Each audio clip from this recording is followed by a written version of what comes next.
Hello everyone, Yubel Master here, aka 38 the Master 1, bringing you another live stream for the Yubel community, because we can play Yubel in this Fusion X XYZ event.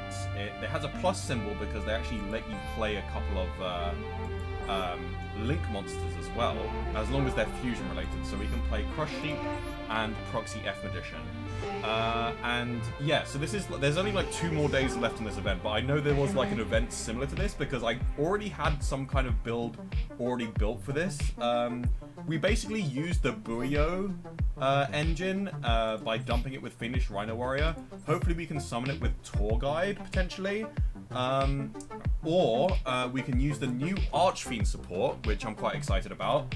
Archfiend's Usurpation says that you can activate one of these effects, set one Archfiend trap from your deck or graveyard. It can be activated this turn.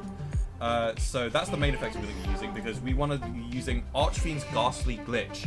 If you control a Fiend monster, you can target one card in the field, destroy it, then you can send one Fiend monster from your deck to the graveyard. So we're going to be using this for all sorts of shenanigans. We can destroy a Yubel card we control if we're going first, or we can destroy an opponent's card, and basically send any of these like toolbox style cards, such as either Buio to do a fusion summon with Mutant in the Sky, or we can send Diabolica. Oh, and I've actually forgot to add. We need to add Shyama. Or we can send Shyama to the graveyard. We only need one of these. We can send Shyama to the graveyard in order to make a rank 6 XYZ, for example. Because we can also summon Aerolita as well. So, yeah. The combos are actually going to be quite good, like quite powerful, like a lot more powerful than you think they are. Because like one Tour Guide can net us like a DD Wave Hiking Caesar, plus potentially some more stuff as well, depending on our hand. So this is very much like a toolbox deck. We don't really have that much space for non-engine, and because we do run a lot of bricks, I did decide to play 50 cards. If you're wondering why Dotscape is there, it's because we can summon it off of banishing it with Mature Chronicle to go into a rank 1 XYZ Ensemble Robin for more interrupts. So yeah, otherwise we just do standard like Super Poly shenanigans with Yubel, using Shyama to assist in destroying our own Yubels and then getting more counters of Mature Chronicle. So yeah, we can see how it plays out. Our only disadvantage is that we can't play stuff such as Muckraker or Unchained Soul of Yama and stuff like that. So we don't have access to those cards, and we don't have access to the Unchained package. But otherwise, we do have a lot of tools in this deck, and yeah, it's going to be quite fun. Not sure if it's going to be as strong as some of the other decks, but this is a relatively low power format. I've heard that Fairy Tail is pretty good in this format, but I'm not quite sure. I know Fairy Tail has a loner deck, and the Fairy Tail, the new cards from Fairy Tail are pretty good. Like, it's got an Omni Negate, like layered interaction, the field spell's like a Monster Negate and everything, so yeah. But we'll see how we do. We've got a wing counter on the top left. And, oh, okay. So this already is actually quite a good hand. I'll show you why. I know exactly what to do with this hand. We can also summon Proxy F Magician. If we didn't have access to links at all, then I would actually be like overlaying for Dante, which is quite funny. But yeah, as you can see, we've got so many options that we can summon with Tour Guide, which is why Tour Guide is actually so good in this deck. So yeah, we're going to summon Fiendish Rhino Warrior. And instead of going into Dante, we're going to go into Proxy F Magician. At least I think we do. But yeah, we can go into Proxy F or Cross Sheep. It really depends on the situation. But yeah, we're just going to kind of improvise combos as we go along. So essentially what we're going to do is we're going to use Nightmare Throne to destroy from deck, because we've already used a normal summon. So we can send any Fiend from deck to grave right now. And I think I'm going to send Buio the Dawn's Light. Actually... yeah, no, I know what to do, This is very much an improvisational deck. So we're actually going to send Gruesome Grave Squirmer. We're going to activate Nightmare Throne. We're going to select Spirit of Yubel. We're going to destroy it from the deck. And then we're going to use Spirit of Yubel to summon Yubel from the deck.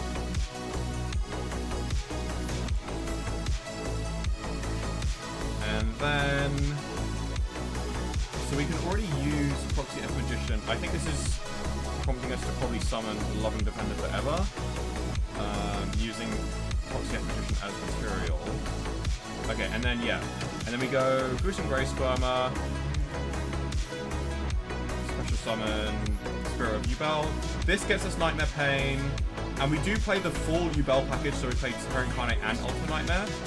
So we're going to select one card, we're going to set this to the field. We can search for Gruesome Grey Squirmer again, giving us more bodies. So we're going to destroy this, we're going to add Gruesome Grey Squirmer because we do want the extra body. We also play Geist Grinder Golem as well. Yeah, but we'll add Gruesome Grey Squirmer here. We don't want to use Nightmare Throne yet, but we can actually use Nightmare Throne when we use Gruesome Grey Squirmer, so we can get a crazy number of bodies in here. And we can summon Voodress. This combo is incredible. Okay, first game and we're already doing like crazy combos. okay. Gruesome Grey Squirmer, destroy Terra Incarnate, Chainlink 1 Throne, Chainlink 2 Terra Incarnate. Also, Phantom is legal, so we can make a Phantom, which we probably should do before we get Nibiru. So summon Alter Nightmare, and then Throne resolves, we can grab a Spirit of Yubel, and then summon Spirit of Yubel. So this will make our Voodress. So we'll just make Voodress. And then we can activate Proxy F Magician to fuse into Aerial Eater. Oh my god, we can actually summon this Predaplant card as well. And also, if we need an extra normal summon, for example, if I had a Lotus in hand, I could go Proxy F Magician, or I could use the Fiendish Rhino Warrior to send Buio, and then use Buio to make the Duke of Demise, and then Duke of Demise can give me the additional normal summon for a Lotus, although Lotus is limited to 1 for some reason, because Konami thinks that Yubel is OP when it actually isn't. Yeah, or we can use the extra normal summon on Dark Beckoning Beast, depending on our hand. So this deck is very, very flexible in terms of how we can do our combos here. But with this, we want to go Aerial Eater. We're going to go Aerial Eater, and we can send any Fiend from deck to grave. So, yeah, we'll... Oh my god, and yeah, I forgot that Proxy F Magician, if a fusion monster is fused into this zone, you can special summon one monster with 1000 or less attack from hand. I don't want to summon the Ash Blossom from hand, but we can also use this for the quote-unquote additional normal summon for like a Lotus or a different card potentially. And we can use that for like additional link bodies. But I do want to keep the Ash Blossom in hand. So we're going to go Aerial Eater here. We're not going to use Proxy F Magician. And we're going to use Aerial Eater to dump... so we can either dump Buio or Archfiend Heiress. Or we can use it to dump Shyama. Which dumping Shyama is definitely an option here. Because we can do some more Yubel shenanigans. I'm just trying to think of how we can use like Crush Sheep in this combo. Let's see. Oh yeah, we can actually use Crush Sheep, but then Crush Sheep isn't actually summoning anything useful other than like a defense position monster.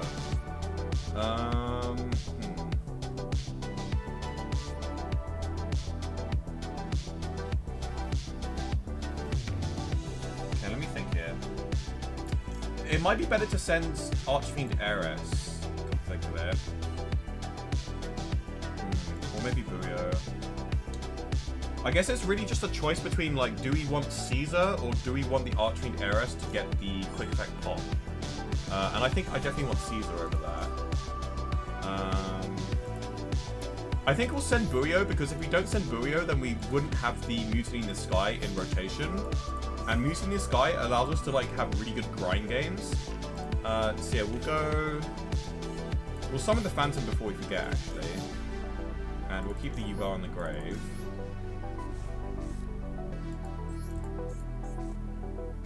And then we'll go Mutiny in the Sky. And we'll summon Duke of Demise. And we'll shuffle back... We could just shuffle back the... Actually, no, we'll save the Gruesome Grey Squirmer for follow-up. We'll shuffle back Tour Guide and Fiendish Rhino Warrior. Okay. So I hope the music's not too loud. I might want to lower the volume of the music. Okay, wait. Oh, I just realized. First, let's not lose the time. The Yubel Master Classic. We'll summon it in defense modes. Because we have... Oh, wait, what's Disengrave? Oh, yes, reaching this guy, but we don't need to do that yet. Okay, so this is a really good end board. Like, this is literally our, like, Fiendsmith Yubel end board that we made without the access to the Unchained engine or the Fiendsmith engine. Like, we have Caesar, we have Varudras, and we have Phantom of Yubel. The only thing we're missing is, like, Unchained Sword of Rage, which is literally banned in this event. I forgot to set my imperms, I just realized. I got too excited about the combo that I forgot to set my imperms, but it's fine. Okay, so they're playing Trains. I'm pretty sure we don't want this to resolve. So we can Caesar this, so we'll Caesar it. We'll send Air Eater. Oh yeah, and I just realized I might have been able to do this combo better if I used Air Eater as link material to go into Cross Sheet, potentially. But it's like, that's usually for like link climbing and we don't really need to link climb. Okay, what's this? Add one train connection or revolving, blah blah blah. I think we'll just Ash this. I'm not really sure if it's a good idea to Ash it or not, but I'll just stop them as much as possible here. Okay. So yeah, as you can see, this end board would be even crazier if I actually remembered to set my 2 imperms, but I got too excited about the end board that like I completely forgot. But I think we can still beat this guy. Target 1, set special summon it in defense, but negate its effects. We'll just Caesar that. Also, Duke of Demise has a graveyard effect. You can banish this card from your graveyard, then target 1 level 4 or higher fiend or zombie monster in your graveyard, add it to your hand. So we can add, for example, Gruesome Gravesquirmer to hand, special summon it, and do some shenanigans from there. Maybe even summon an Ensemble Robin. So what's this? I don't know, I'm just going to let this resolve.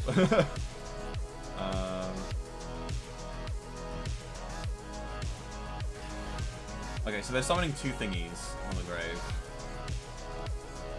They're different levels though, so they can't XYZ.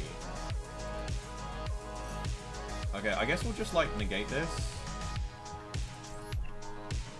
I would have a lot more time to think if I actually like did the combo quicker, but like, it's fine. So we'll negate and we'll destroy the level 10, because I know there's just... Trains is just all about rank 10s, right? So... And we still have our Phantom as well. And we have all 3 Yubels, so there's a lot of stickiness to this deck as well. And as you can see, there's also a lot of follow-up. I can use Mutiny in the Sky, add it back to hand by just sending either DDD Wave Hiking Caesar or something else.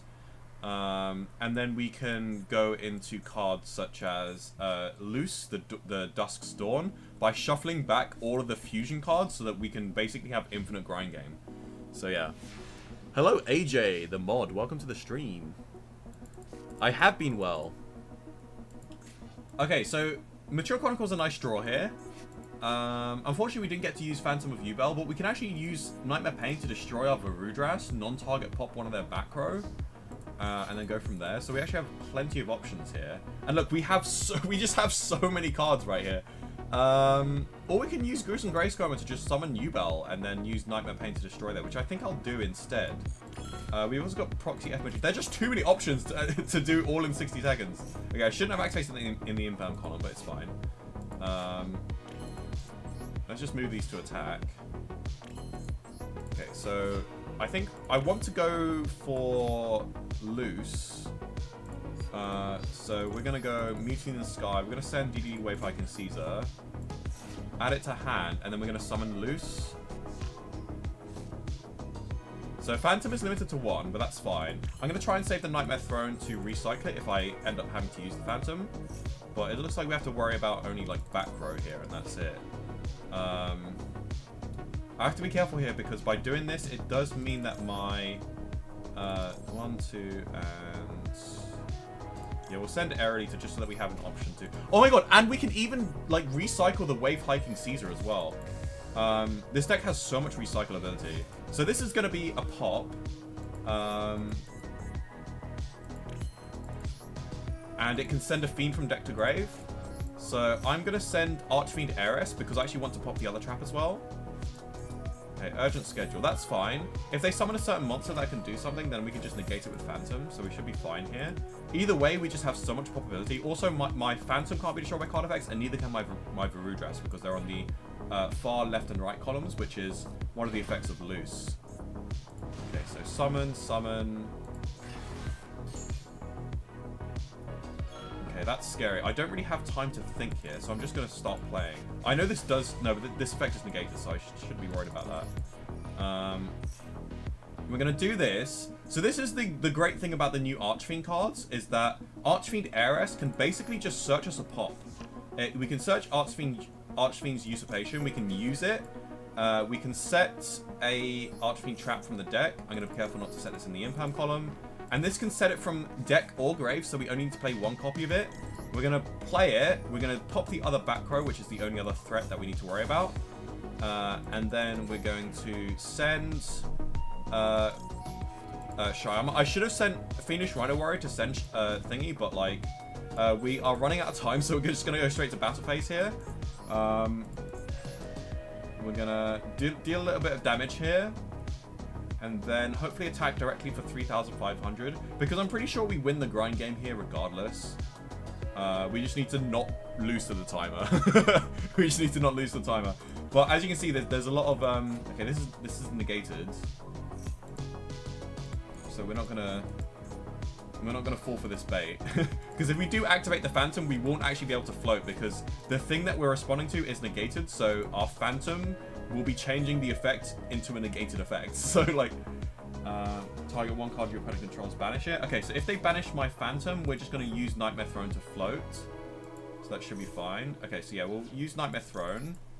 We will float into a Spirit of Yubel. And we're actually going to trigger Spirit of Yubel as well to get us the trap card. And that basically gives us access to summoning Yubels. Unfortunately, it doesn't get us access to Super Poly because we don't have Yubel on the field yet. But I'm actually going to just destroy things by battle here because I only have 3 seconds. Okay. Unfortunately, I don't have time to set the imperms again. I'm so sorry that I'm leaving all of these imperms in my hand here. Okay, unfortunately, I can't really do much about that. Okay, I would have loved to do a lot more there, but unfortunately we didn't really have time. But that's completely fine. Hopefully this is just enough for us to get through. I should have really thought about the zones here, because the Spirit of Yubel I actually want to be able to be destroyed by card effects. So unfortunately I summoned it in the wrong zone, because Loose now prevents it from being destroyed. But that should hopefully be fine in the long term. We can always use Gruesome Grayscomber next turn to summon the other Spirit of Yubel we have from the grave. Okay, so we actually can't stop our opponent from doing anything here.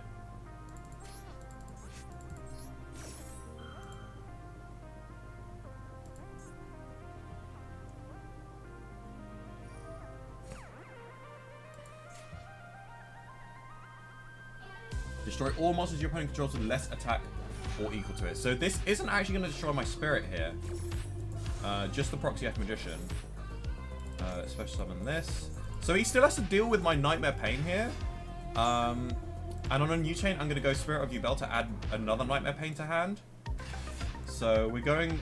So, okay, and also we can destroy a card here because the card I control was destroyed. So we're going to destroy one of these, and we're going to chain it to this to add...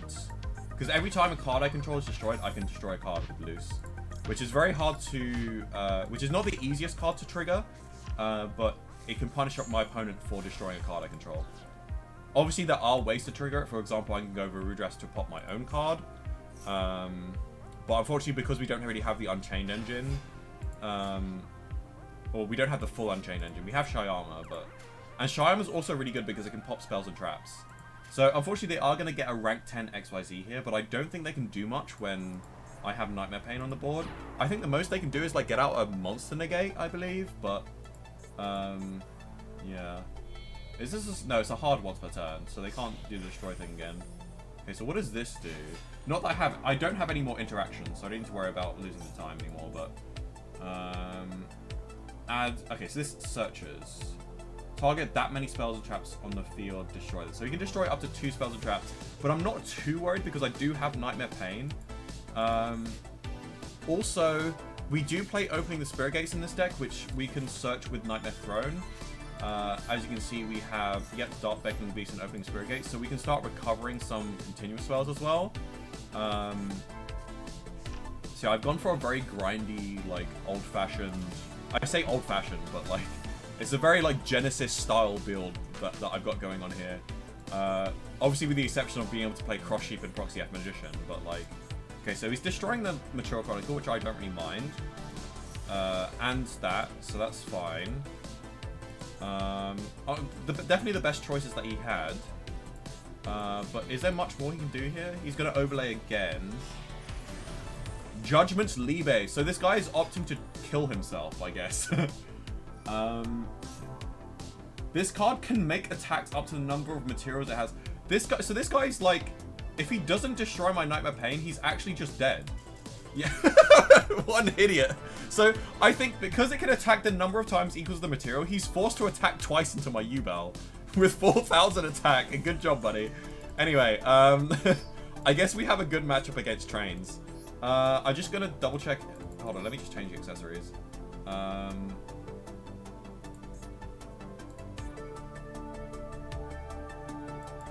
no, we'll put this as our extra excuse. Field parts. We'll have Ghost Bell. I wanted to change this just because it's kind of like weird having a non-card. We'll keep Yubel and we'll have Buio. Yeah. Yeah, this is quite similar to my Genesis deck, believe it or not. Like, it's my Genesis deck basically plays a very grindy build that like uses the Buio engine to kind of like send fiends from deck to graveyard depending on the situation, and kind of we can make a rank 6 and we can like recycle back fiends. Unfortunately, we can't recycle Varudras though, so maybe we should play like multiple Varudras, but I'm not quite sure. I don't think we need to. Okay, so this is quite a decent hand here. We can use Perireus map, but we might have to face against our opponent's hand traps. This time I'll try to remember to set the imperm, by the way.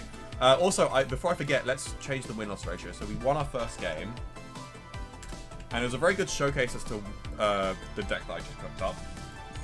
Okay, so we do have to pay half our life points for this, but we can add the one of Samsara Lotus.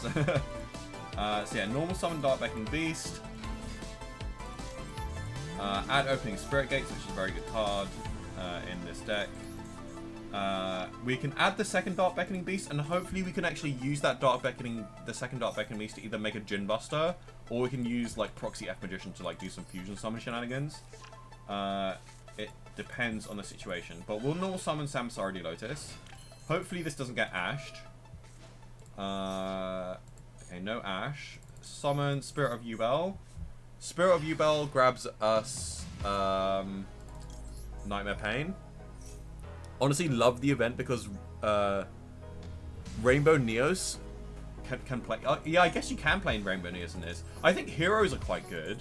It's just because you do actually have access to the hero Link monsters. Because I looked at the available Link monsters we have, and they have actually allowed us to play some Link monsters from certain archetypes that are mainly fusion based. So we actually do have access to some of the hero Link monsters. I believe it's like Infernal Devicer. I'm not sure. I think maybe Cross Crusader as well. But like I know at least Infernal Devicer was on there. Okay, so we have multiple options here. Either we go Gruesome Grave Squirmer, which I think we do. No, actually, hold on. Let me think. I think actually I would prefer to go Eternal Favorite here, and then make a Djinn Buster. Yeah. Yeah, we'll go Eternal Favorite here. We'll summon Yubel. We'll just keep it simple, basically. Oh, Ghost Spell. Okay. This makes me wish that I would have gone for the other line. But we do have Super Volley. So that's good. Okay. And we can make Phantom as well. So we'll make Phantom.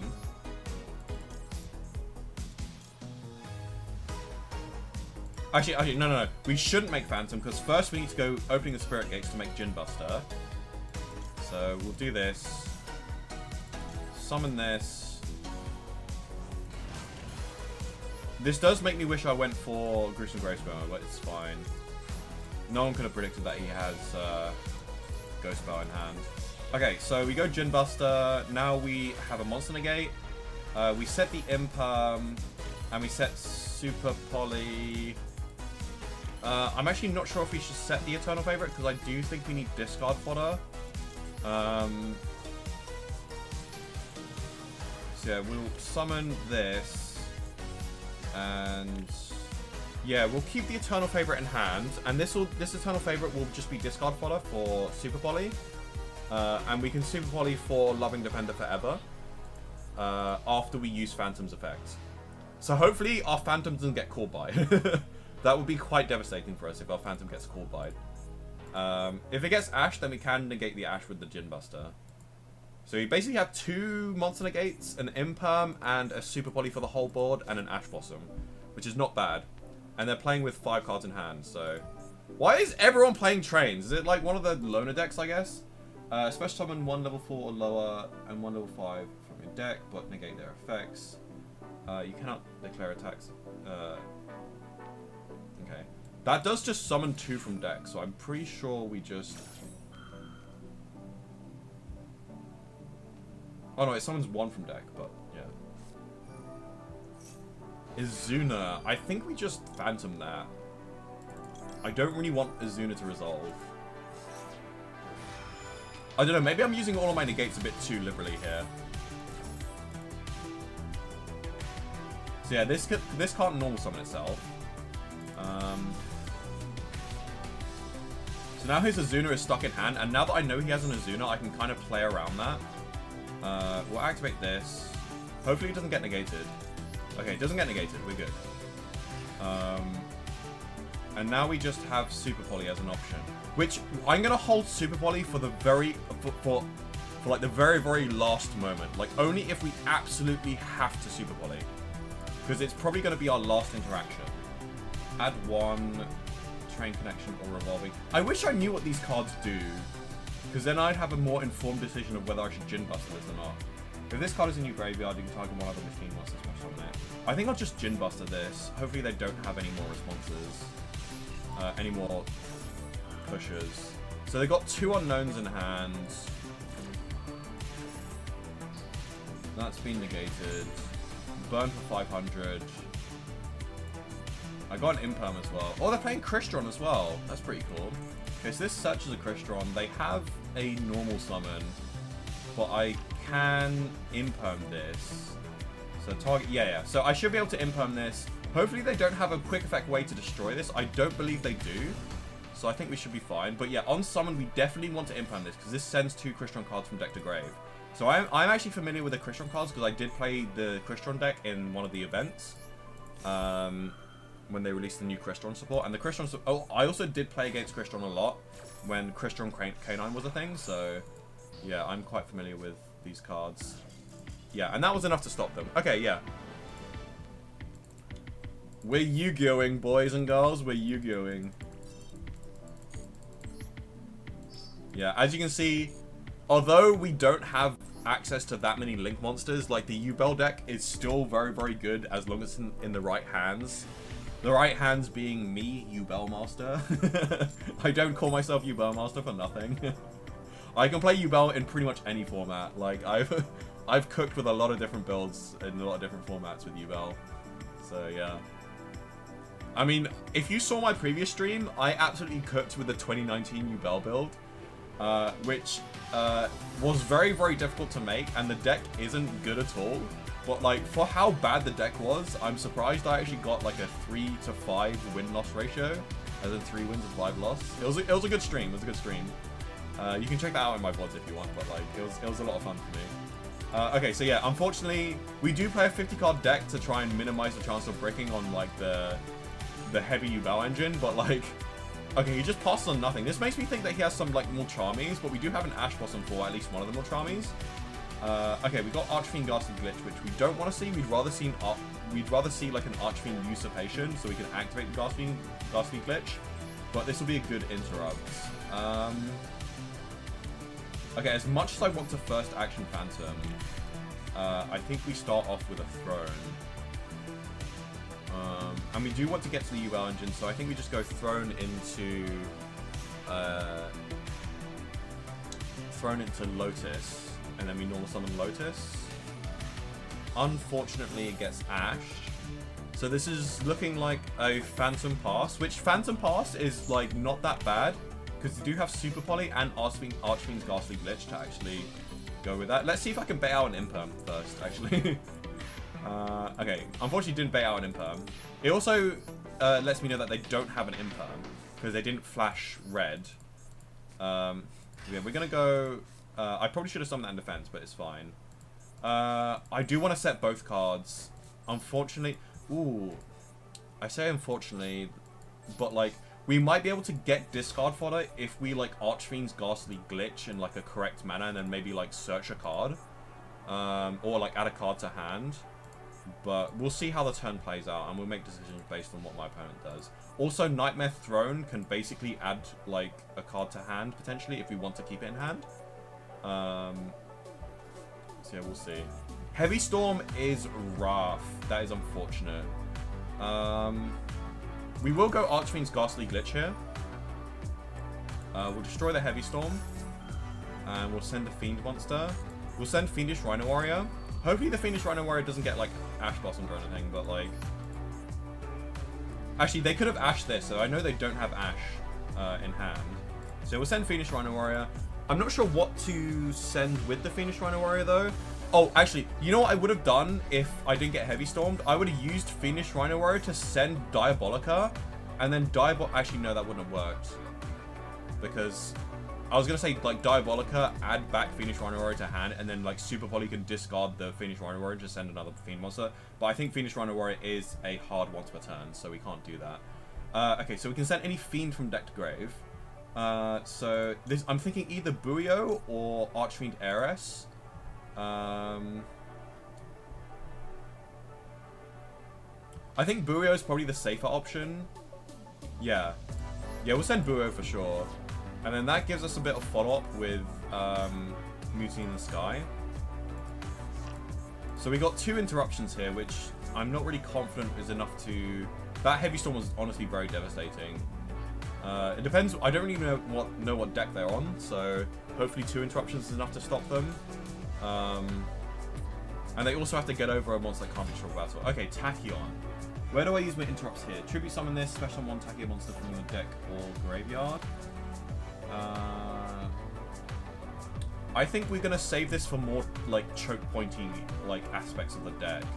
I'm gonna wait for them to go into a rank 8 XYZ and then negate that effect.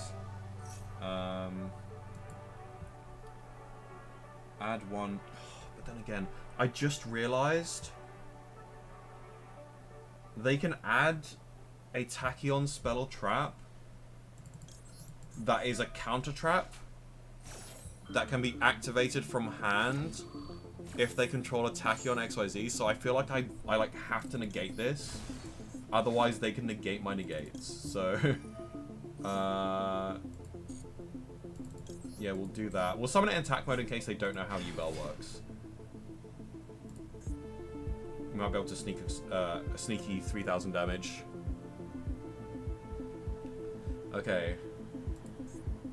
So hopefully the follow-up of Mutiny in the Sky is enough, but like, it's not looking good for us, honestly. That Heavy Storm was very devastating.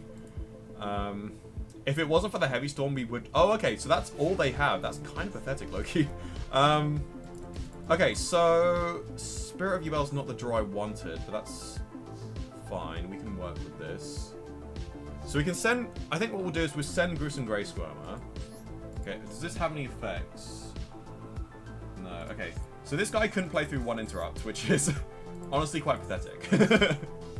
Oh yeah, we can summon Loose. Loose is actually a lot better here, because we can just destroy Tachyon Primal Dragon.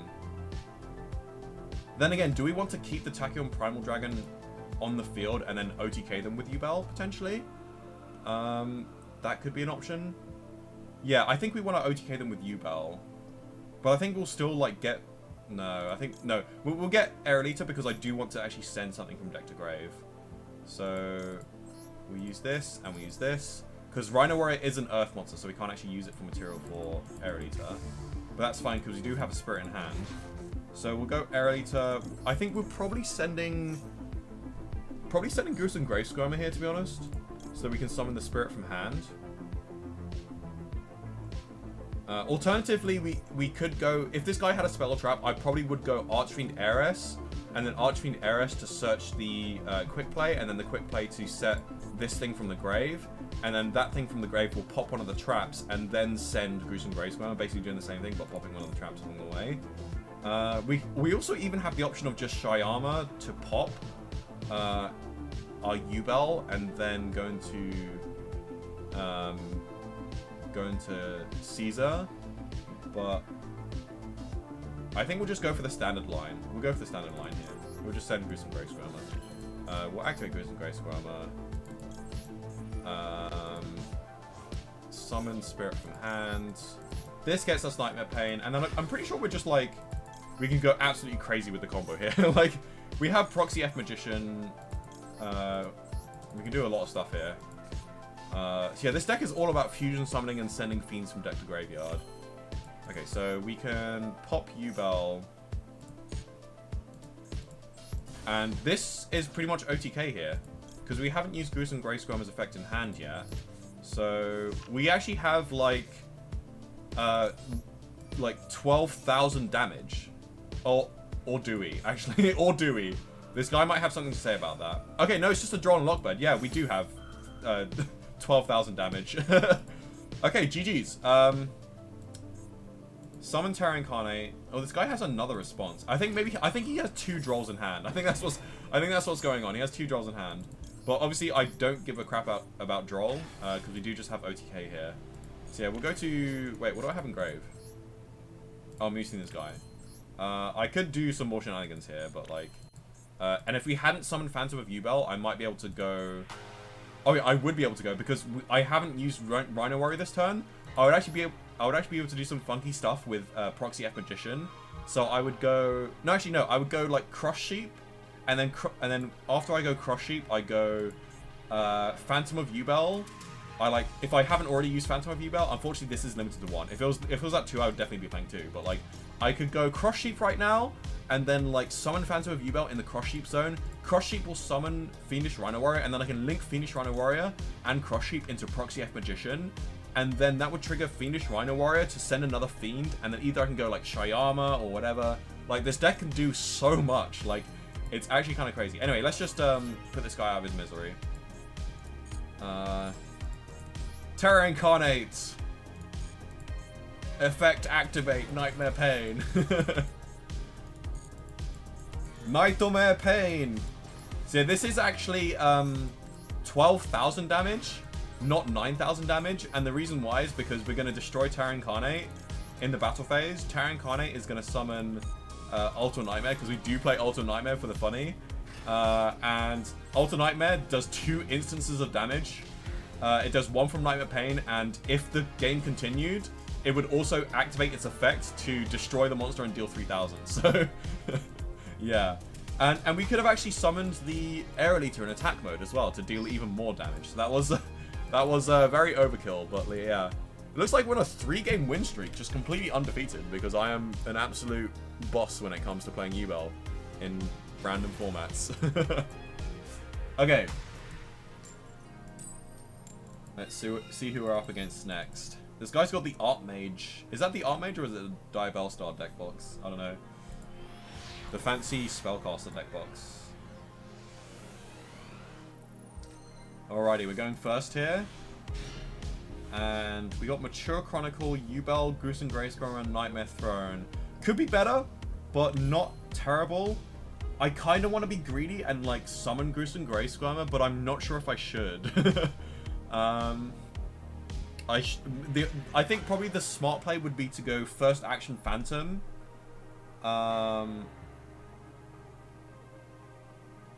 The even greedier play would be to go like Mature Chronicle and then Phantom, but I'm worried that he might have like Full Loss. Then again, it's a 60 card deck. Like, if he has Full Loss, he has Full Loss. We'll just activate this. I think I just want to go for Nightmare Throne into a Spirit. Sorry, I mean a Lotus. We'll add Lotus to hand. Hopefully we don't get drolled, but if we do get drolled, it's not the end of the world. Okay, so no droll. This guy did have something flashing, though. Don't know what it was. Could be, like, labyrinth stuff.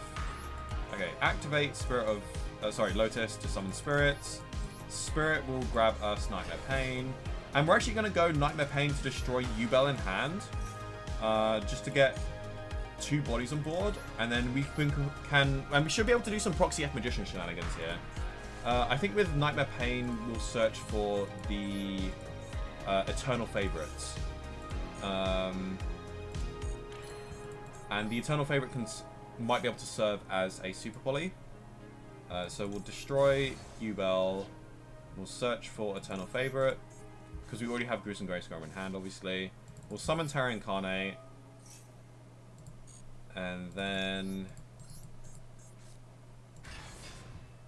we'll summon Gruesome Grayscromer. I think we might be able to search Super Poly here. So we'll destroy Spirit of Yubel.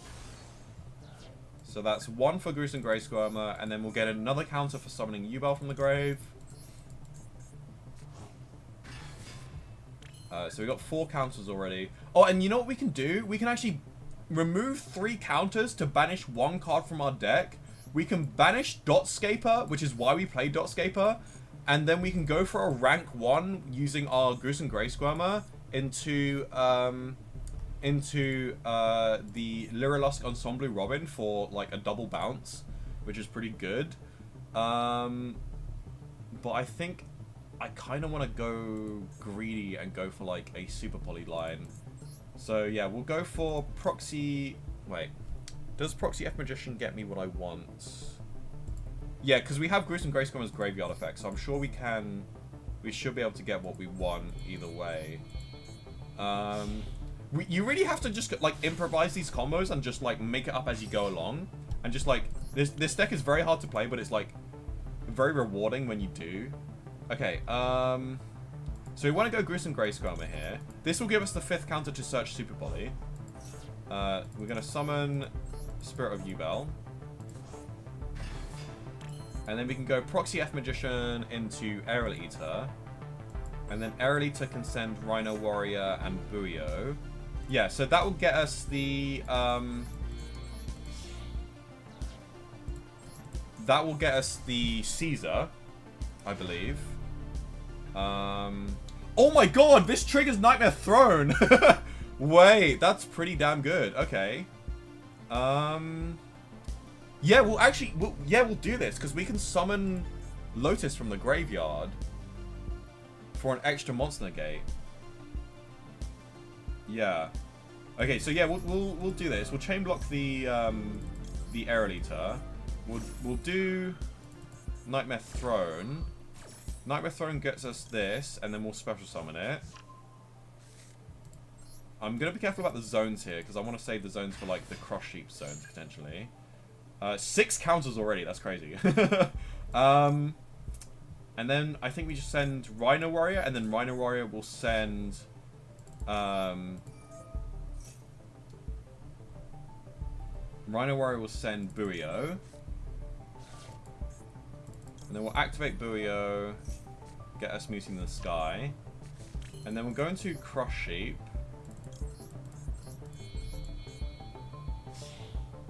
And I'm a little bit worried about Nib, so I want to go for the Phantom Plane now. We could probably get 10 counters on Material Chronicle. Can you imagine if Material Chronicle was like not once per turn? That would be crazy. Like, you search 2 Super Polys, like, what the hell? But unfortunately, Material Chronicle is once per turn, so... but we do have 2 Super Polys, because Super Poly is limited to 2, so we do actually have 2 of them. Okay, we'll summon Samsara Lotus from the grave. So now we have 2 monster negates already. We're going to go Mutiny in the Sky. Unfortunately, we can't go loose. I mean, we can, but, like, we can't send it... Because we have to target 1 card our opponent controls. So we're just going to go Duke of Demise here, which is fine. I think we'll shuffle back... I kind of want to keep Rhino Warrior in grave, just in case we can summon it back with Cross Sheep. Is Cross Sheep is a hard once per turn, right?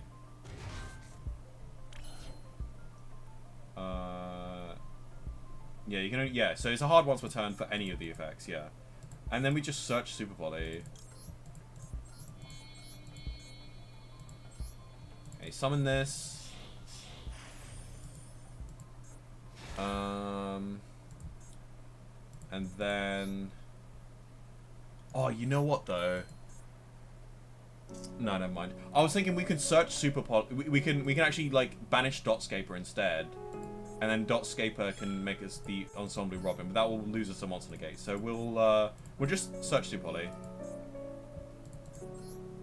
I hate how you have to do this. Like, you have to like click it 5 times just because it wants to know where, like, which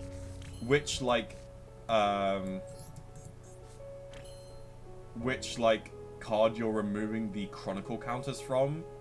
So yeah. I need to keep at least 1 card in hand here. Unfortunately, Crush Heap isn't a Fiend. If it was a Fiend, then I would send it to the graveyard with Muting the Sky, but I think we'll keep the Imperm in hand, and we'll set the Eternal Favorite, because I do value the Eternal Favorite being able to give us more grind game by, like, searching Nightmare Pain and, like, summoning Yubels, just in case, as, like, a backup plan. Also, we could get extra discard fodder to, like, double Super Poly, essentially.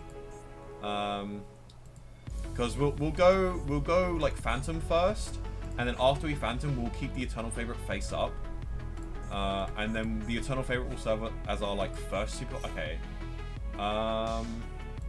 Do I Caesar this? I feel like I probably should, because, like, they're probably on Infernoids, and, like, Reasoning is actually too good of a card for me to let them resolve. Level 4 Hive.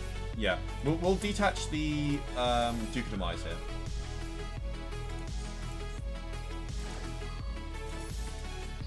And then with Duke of Demise, we can add back the 1-of Phantom, depending on the situation.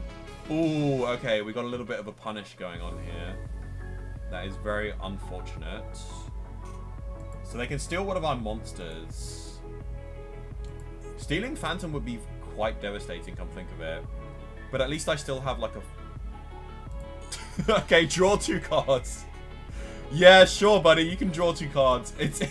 I would have stolen my Phantom, because stealing Phantom gets rid of, like, whether he knows it or not, like, stealing Phantom gets rid of, like, my Lotus is now dead, my Super Poly is weaker, my Eternal Favorite is completely dead, other than being able to summon stuff. Okay, so what is this doing? Reveal 1 Infernoid or 1 Void. Discard your entire hand. Okay, so you're playing, like, pure Infernoids. Yeah, that's fine. You can resolve that. So this is going to be quite hard to play against, because there's quite a lot of advantage he's gained here. Let's see.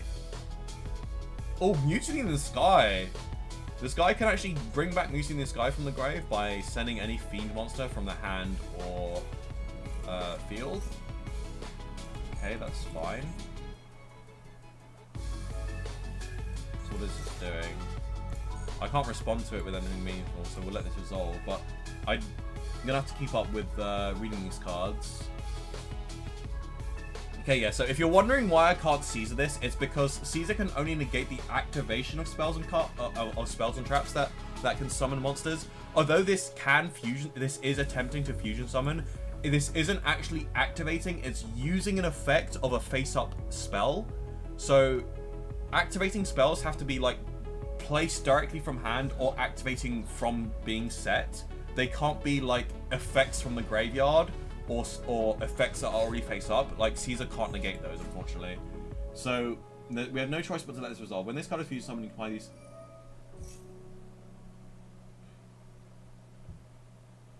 Sends their entire hand to the grave. I think I'll just Phantom this. It's probably best if I do. Okay, hopefully he doesn't stop this, because if he stops this, that means I can't really get Yubel on the field, and my Lotus is dead, and my Super Poly is weaker. But we'll see if this resolves. This is a lot of text to read in 13 seconds, but we'll do our best here. I know the Inferno cards can just summon themselves. Okay, he chains this. That doesn't actually stop him from. Yeah, we'll just negate this with Caesar. It's fine. We'll just negate this with Caesar. We didn't... I don't think we had to negate this with Caesar, but I think we might as well. Yeah. Because obviously this isn't helping him to dodge my negation, because the Phantom doesn't target. But yeah, we'll destroy this in deck. We'll do this all in 8 seconds, guys. Okay, we'll do our best here. I have to be careful because Cross Sheep can trigger itself if I fusion summon. So that might like take up some timer stuff here. Okay, I'm gonna hold right click. Okay, so I can't Caesar this, but that's fine.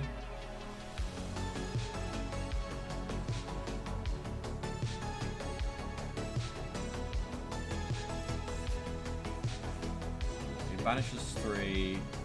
I think I'm just gonna wait for like a big super poly.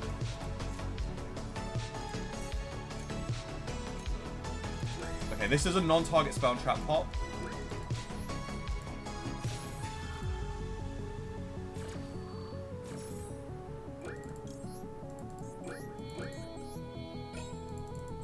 Okay, I'm gonna lose the time here, unfortunately. Yeah, very unfortunate. Okay, I think I could have won that if I didn't take so much time to do the combos, but that is kind of like a learning curve with this deck because it is very, very complicated to play. Unfortunate. The Yubel Master Classic. The Yubel Master Classic. Losing to time. Oh, boy. It's okay. It's okay. We go next. We go next. We just need to play a little bit faster.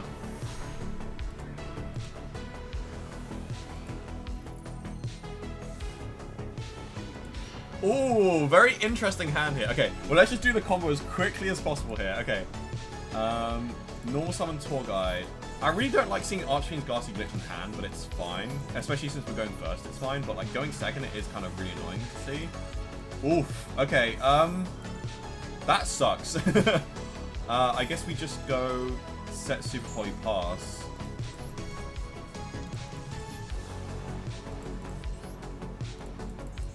Hopefully we don't get Heavy Storm like last time. Unlucky that this hand did lose to 1 hand trap, but if the Spirit of Yubel was like something else, we might be able to cook with that. But like we'll see how this goes because we do have 3 very powerful back row here. Okay. Oh, maybe I should have Ghastly Glitched that. It's fine. We'll imperm it. Because Ghastly Glitching it means that he can summon another Kashtira from hand. I feel like Kashtira is like the lazy like build. Like Kashtira is definitely being power crept, but like I don't know. This is a low power format, so maybe it's legit. Okay, activates Birth. So I think he's gonna like normal summon. I think whatever he does normal summon. No, because then he could just summon it back with Kashtira Birth. We'll just see what happens. Okay, so normal summon into Ogre. So this searches a trap. Do I want to let this happen? Oh, I just realized this is very hard to super volley. We can let him add the trap, it's fine.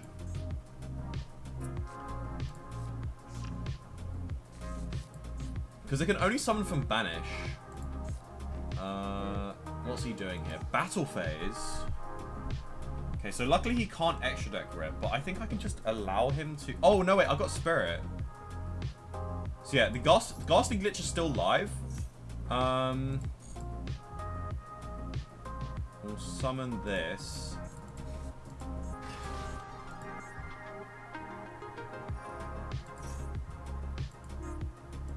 Okay, so that's Chainlink 1, this is Chainlink 2. Unfortunate because I do wish this was Chainlink 2 just so I can shuffle my deck. But we can shuffle it with Archfiend's Ghastly Glitch anyway. And there aren't really many... There aren't really many one-offs that can be banished from the deck that I really care about. Because I have 3 Nightmare Pains, which is the important card.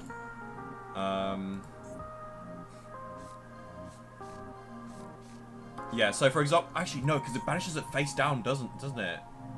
But at the same time, if I have Mature Chronic, okay, that was the incorrect choice. If he knew how Yubel works, the correct choice would be to banish Yubel face down. That would be really quite devastating for me. Okay, I have Super Poly available. Oh, I guess that would be Super Poly for my own card, so I don't really want to do that. So yeah, that's negated, bozo. Nice try, though. I think I would probably rather go Archfiend's Ghastly Glitch on the back row, because I don't really care about the Cash Terror Birth banishing stuff from my grave. And I could probably pop this spell before he actually manages to banish anything meaningful from my grave anyway. So the Extract Rip is probably a little bit harmful, but we do have quite the toolbox in our deck. And we probably will be able to summon a Phantom before he can actually Extract Rip us. Okay, so rank 4. We might Archfiend's Ghastly Glitch this rank 4. Oh, no, wait, because this can protect itself, can't it? Wait, I can actually Super Poly this away. What is this Super Polying into?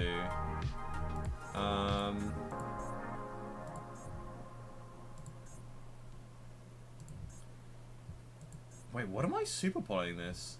Same attribute but different type, same type and attribute. Why is this? Oh, right, no, of course, I got Loving Defender Forever. Yeah, okay. So I got Loving Defender Forever. Okay, end phase. Okay, so we'll go Ghastly Glitch, destroy the back row. And I want some discard fodder here. Yes. We will send Rhino Warrior. And then Rhino Warrior... Just because I don't want to discard Nightmare Pain. Oh, but then again, we do get to draw a card, so... Actually, we'll send Archfiend Heiress. Oh my god, yeah. I know what to do. We can do all of this in draw phase. I just realized, yeah. We can go Archfiend Heiress. Wait, this is actually so good. Oh my god. Okay.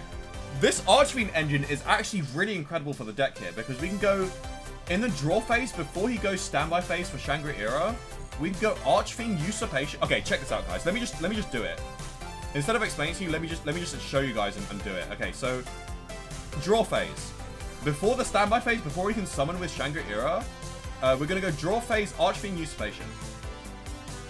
We're gonna set the Archfiend's Ghastly Glitch. Still in the draw phase, because it can be activated the same turn it's set. Okay, they have some kind of... Oh, right, okay. Yeah, I don't give a... Actually, I do kind of give a crap, actually. Because my Rhino Warrior being banished is a little bit troublesome. But actually, I don't care that much. If my Rhino Warrior gets banished, it's like, whatever. But yeah, we'll... Actually, no. Hold on. Chain Archfiend Ghastly Glitch. Yeah, you ain't banishing nothing, bro. You ain't banishing nothing. Like, no thank you. Nice Cash Terror cards, bro. Anyway, let me just plus even more. Okay, so I think we just send... Oh, no, check this out, guys. Check this shit out. Okay, we send Diabolica. This is crazy, guys. This is absolutely crazy. We send Diabolica, add back Fiendish Rhino Warrior. Okay? And then we go... You know what? Hold on. I was thinking maybe we go like Loving Defender we go like summon this in the draw phase. But I actually kind of want to use that for link material, come think of it. So, yeah, we'll do this now. Because I thought, like, oh, maybe we can do it for, like, an extra 500 burn damage. But I do want to use that as link material. So, we do this, just so they can't summon their stuff during the standby phase. We Super Poly this crap away. Get that weak shit out of here. Let me just, and then we chain block the Rhino Warrior. Because remember, the Rhino Warrior is hard once per turn. But the last time we used Rhino Warrior was during our opponent's end phase. So... the Archfiend engine is absolutely crazy. Okay, so burn you for 1,000.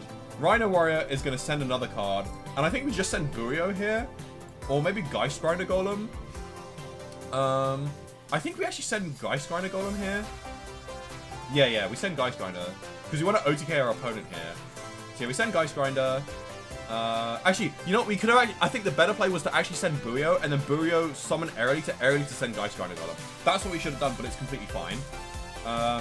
Okay, and then we just go to the main phase, and we just do Nightmare Pain shenanigans, basically. We special summon this. We could probably just do, like, Nightmare Pain, search for... So we don't need to destroy a card, because this can't destroy a card effect anyway. And we go Proxy F Magician. Oh my god, and I just realized, I think we can... Oh no, because we want to keep the Grissom Grace Scrum engraved, so we can't go for a Phantom just yet. So hopefully he doesn't have anything that can negate this. Okay, yeah. Doesn't negate it. It's good to know that Goose and Grayscrammer can summon Loving Defender forever. That's pretty cool. So we use this. Probably going to grab Mature Chronicle. We'll set it so we don't get drolled. I can't believe we have draw face shenanigans with the Yubel. That's crazy. Oh my god. Okay. And then Nightmare Pain, Destroy. Okay, this guy doesn't want to see the combo. But we did, I'm pretty sure we did have OTK there. Because we would go... Yeah, I'm pretty sure we did have OTK. Because we would probably go Nightmare Pain to search Samsara Lotus. We use Spirit because it was destroyed to summon Yubel. And then that would trigger the Goose and Grayscrammer, sorry, the Grinder Golem in Grave. And Grinder Golem will summon itself. So now they have a beat stick that I can beat into. And then we go Lotus to summon thingy. I think, yeah, we probably have to go Proxy F Magician's effect. And there's probably something we can figure out with, like, Aerolita sending something. Like with Shyama. And then, because we can use Mature Chronicle to bring back Yubel from the graveyard. I don't know, we probably had OTK at some point. If we didn't have OTK, we'd probably win the game anyway. Anyway. Okay, so Archfiend Heiress needs to be sent by card effect. We might have to use an extra normal summon here, but we definitely always start with Tour Guide. And if we need to extend, then we can use Nightmare Throne. And we also have Opening Spirit Gates as well. So we actually have so many options here to play through a lot of hand traps. This hand is low-key kind of insane. Okay, we go Proxy F Magician. And then this will be the first opportunity that they have to Ash Blossom. But if they Ash Blossom this, it doesn't stop me at all. I actually think I probably should have, like, used the Opening Spirit Gates to bait out the Ash Blossom, actually. But no, okay, so no Ash Blossom. I think we'll just send Buio, because there's a lot of things that we can send here, but I think we'll just send Buio just to save us time of thinking. So we'll add Mutiny. Opening the Spirit Gates will search us another Dark Beckoning Beast. And we want to go for... yeah, we'll go for Mutiny in the Sky. Oh, and we can summon Archfiend Heiress from the hand. And then we can fuse off Archfiend Heiress with Proxy F Magician's effects. Oh my god. Okay. Oh my god. This is crazy. Okay. I'm cooking, guys. I'm cooking. So we shuffle back this and Tour Guide, because Tour Guide's a nice draw. We summon this. Oh my god, this is crazy. So this gives us an extra normal summon. This also triggers Proxy F Magician.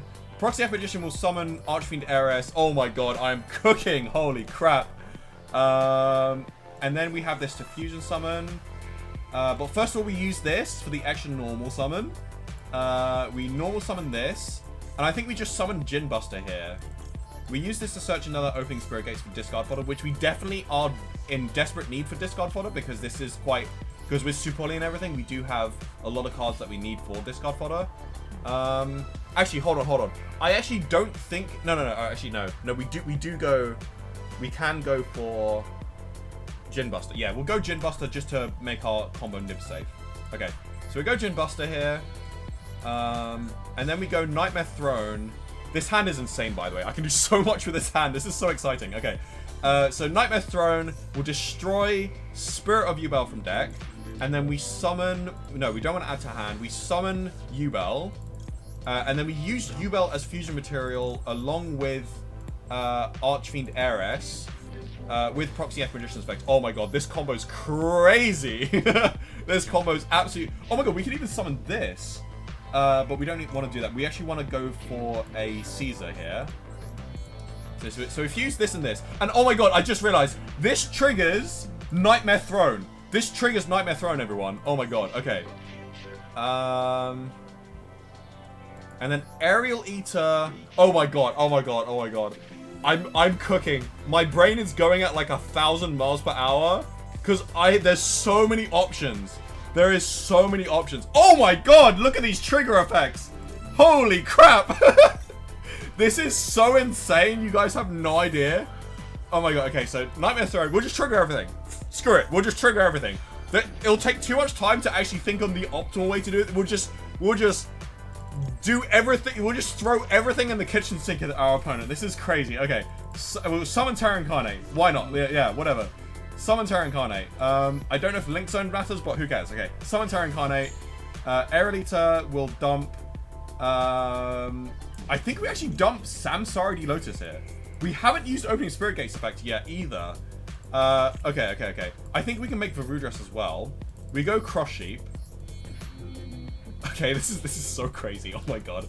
We go Cross Sheep. Okay. I think we just set the Archfiend Usurpation here. Or no, we just activate Archfiend Usurpation. And then we trigger the... Okay, before we forget, let's just summon Caesar. We're gonna do this so that we don't trigger the Cross Sheep, because I'm not sure... I think it's optional, but just in case it triggers the Cross Sheep, we'll summon it outside of the zone. And then we go for a Phantom. By the way, this can protect me from 4 Nibiru's. four Nibiru's. Okay. And then this triggers Cross... This doesn't trigger Cross Sheep. I don't know why, but it does... Okay, I did something wrong here. What did I do wrong here? Wait, what did I do wrong here? I don't understand.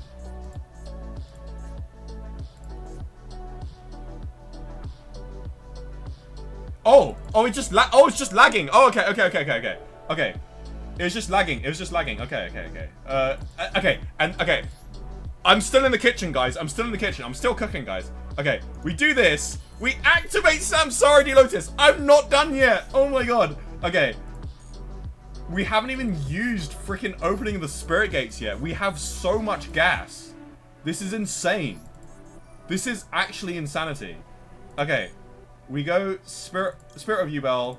Okay, I'm gonna have to do this quite quickly because we might lose the time here. We might lose the time. We go Nightmare Pain. We do want to search for this. So, okay, I need to turn this settings off. We do this. We destroy Spirit of Yubel. I think we don't trigger... No, we've already triggered Throne. So we add Eternal Favorite. This is essentially our Super Volley. There might be better options to add than Eternal Favorite, but we're just going to go with this for now. I think... No, let me cook! Okay. Let me tell you guys the rest of the combo here. So essentially, we summon Yubel with Spirit of Yubel. We activate Opening Spirit Gates, discard to summon Spirit of Yubel from the graveyard. So we have Yubel and Spirit of Yubel on the field. We activate Opening Spirit Gates to return the Opening Spirit Gates from the grave to the hand because we control a level 10 monster. This will be our discard fodder for the Eternal Favorite.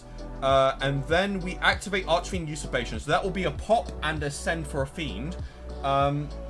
So we got the discard fodder for the Super Poly effect of Eternal Favorite. So that is Caesar for 2 summon negates. That's a monster negate with Phantom of Yubel. A monster negate with Djinn Buster. And we got Super Poly. We got Varudress as well. And a pop with Archfiend Usurpation. That's freaking insane. And by the way, the pop with Archfiend Usurpation will actually give us follow-up for the next turn as well. So we have crazy follow-up. Like, no one has beaten that end board. Holy crap. Oh my god, that is insane. Like, who said this format was low power? Who said this format was low power? Like, it was actually me who said it, but like, I take that back, because that is crazy. That is absolutely crazy. Oh my god. Oh, I'm having so much fun in this event. This is crazy. Absolutely cooking on this deck. This guy's letting me go first? What the hell? What is he cooking?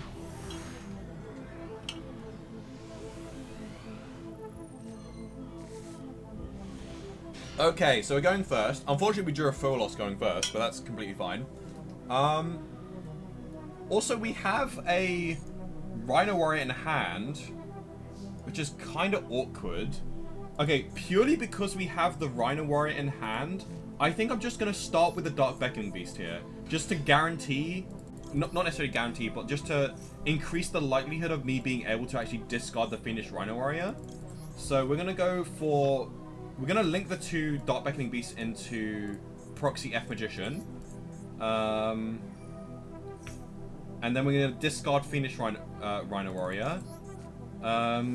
Usually, if you have a hand like this, if it wasn't for the Fiendish Rhino Warrior, I'm not sure if it is better to do what I'm doing right now, but like, I think based on what I know, I think I'm just going to go for it. So we do these two into Proxy F. But yeah, Tour Guide might be the better normal summon, but purely because usually it is the better normal summon, because we would go Tour Guide to summon Fiendish Rhino Warrior from the deck, right? And then we would send Buio, and then like special summon like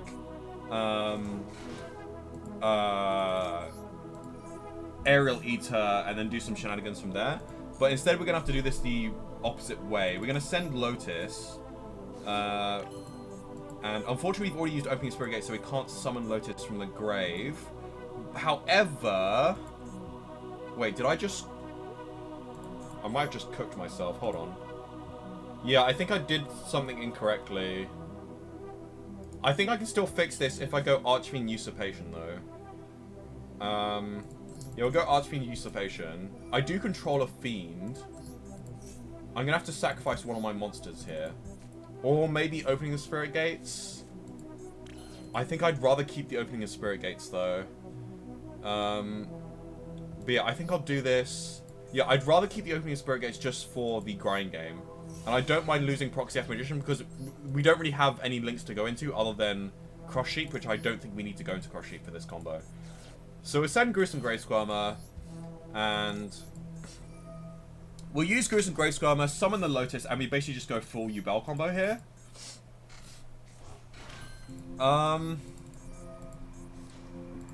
So we haven't actually used Proxy F Magician's effect yet, so we can actually link summon another Proxy F Magician, which I think we will do because I want to... Wait. Oh, no, wait. No, we have to go into Cross Sheep, don't we? Okay, I kind of messed up. I think what I was supposed to do is I was supposed to link into Cross Sheep instead of Proxy F Magician. But that was really hard to see that far in the future. And I didn't really want to play two Proxy F Magician because I wanted to make space for everything else. But maybe we should like cut like Ensemble Robin, because I haven't really summoned Ensemble Robin yet. But anyway, we'll go Nightmare Pain.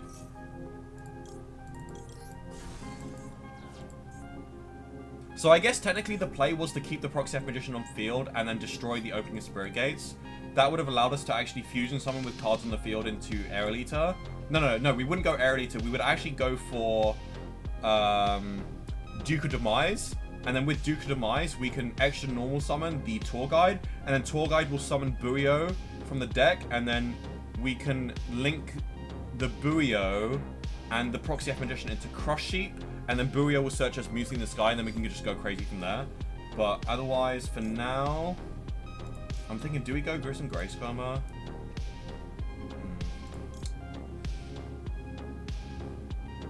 Okay, I kind of royally messed up this combo, unfortunately. But that's fine. Is there really no other way that we can fuse? Or, like, send a Fiend from deck to grave? I don't think so, unfortunately. Yeah, I messed up this combo, unfortunately. But it's fine. This deck's really, really hard to play. We'll just go with the standard Yubel end board, as in, like, the one-card, like, Lotus combo, which is actually quite weak. But we only play one Lotus anyway. It's usually, like, this is more of a two-card combo deck. So, yeah, we'll make a Phantom of Yubel, using one Engrave and the Spirit Engrave. Oh, wait. We were probably supposed to use the Yubel in hand. Oh, yeah. I messed up again.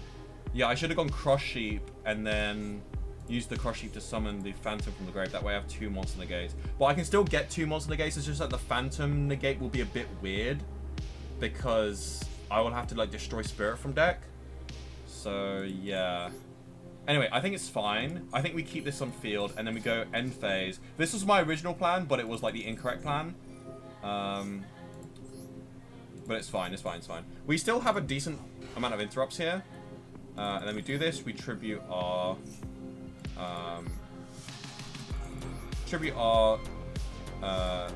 random body here, Dark Beckoning Beast.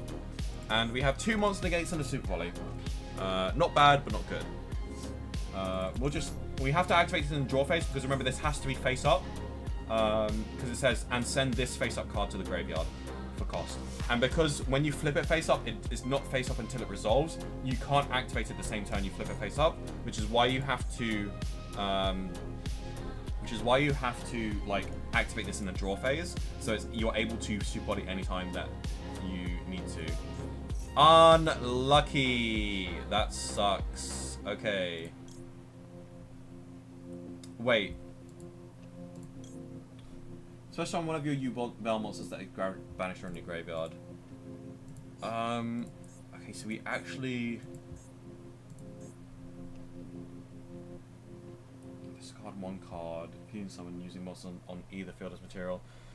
Oh, unfortunately, we don't even have the Yubel monster in graveyard banished. So we actually, because this effect that's attempting to activate would be the fusion thing. So I would have to like super volley my own board. So we actually don't want to activate it here. That's really devastating for our grind game especially, but luckily we do have follow-up with a tour guide, so messing up the combo means that we do have follow-up. And we at least have two monster negates here. One of the monster negates can be attacked over now, so they can, if they're smart and they know how Yubel works, they can go to battle phase, attack over this, so I only have one monster negate. Yeah, we'll see how this goes. And unfortunately, because I have the Yubel, oh, super poly, really? So this is going to be both the Yubel and the Lotus. So this guy, I think this guy's playing Mimighoul.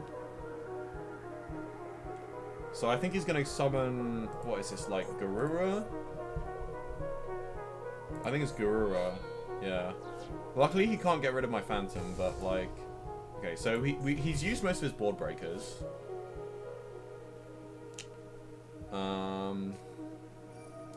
Oh, never mind. He hasn't used all of his board breakers. We'll just Furlos here. In case he goes into a Link 2, he might go Crush Sheep or something. Okay. What are you summoning? Summoning Yubel? Sure. That doesn't actually do anything.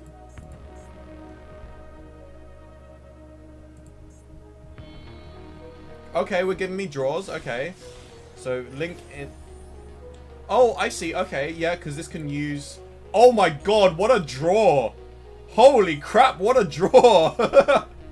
What the hell? Oh, he's going to keep my Yubel as material. That's really annoying. I'm low-key tempted to let this... No, we don't... No. In no world do we let this resolve. So yeah, if you want to know how he was able to summon Zombie Vampire... It says, if you use a monster with a level that is owned by your opponent for this card, you can treat it as level 8. So he basically treated both of my monsters as level 8 because he owned both of my monsters. So yeah, that's crazy. But at least we can stop it. And as long as he doesn't have anything else, he either has to like play into Fua or I just go Tour Guide for like full combo and we like kill him. I think that's what's going to happen. We only have Cross Sheep though, but we have basically everything else. So we have Buio. Oh, Zeus. Okay, Zeus is a problem. Oh, it's just Typhon. Never mind. If it was Zeus, that would actually be a problem, but like Typhon is not a problem. What are you bouncing? Bouncing Garura? Oh. What? Yo, that just helped me. Thanks for putting my Yubel back in my grave. What is this guy doing? What an absolute idiot. Okay, so we have an interesting hand. This is honestly not ideal, but we could probably work with this. So we can hopefully work with this.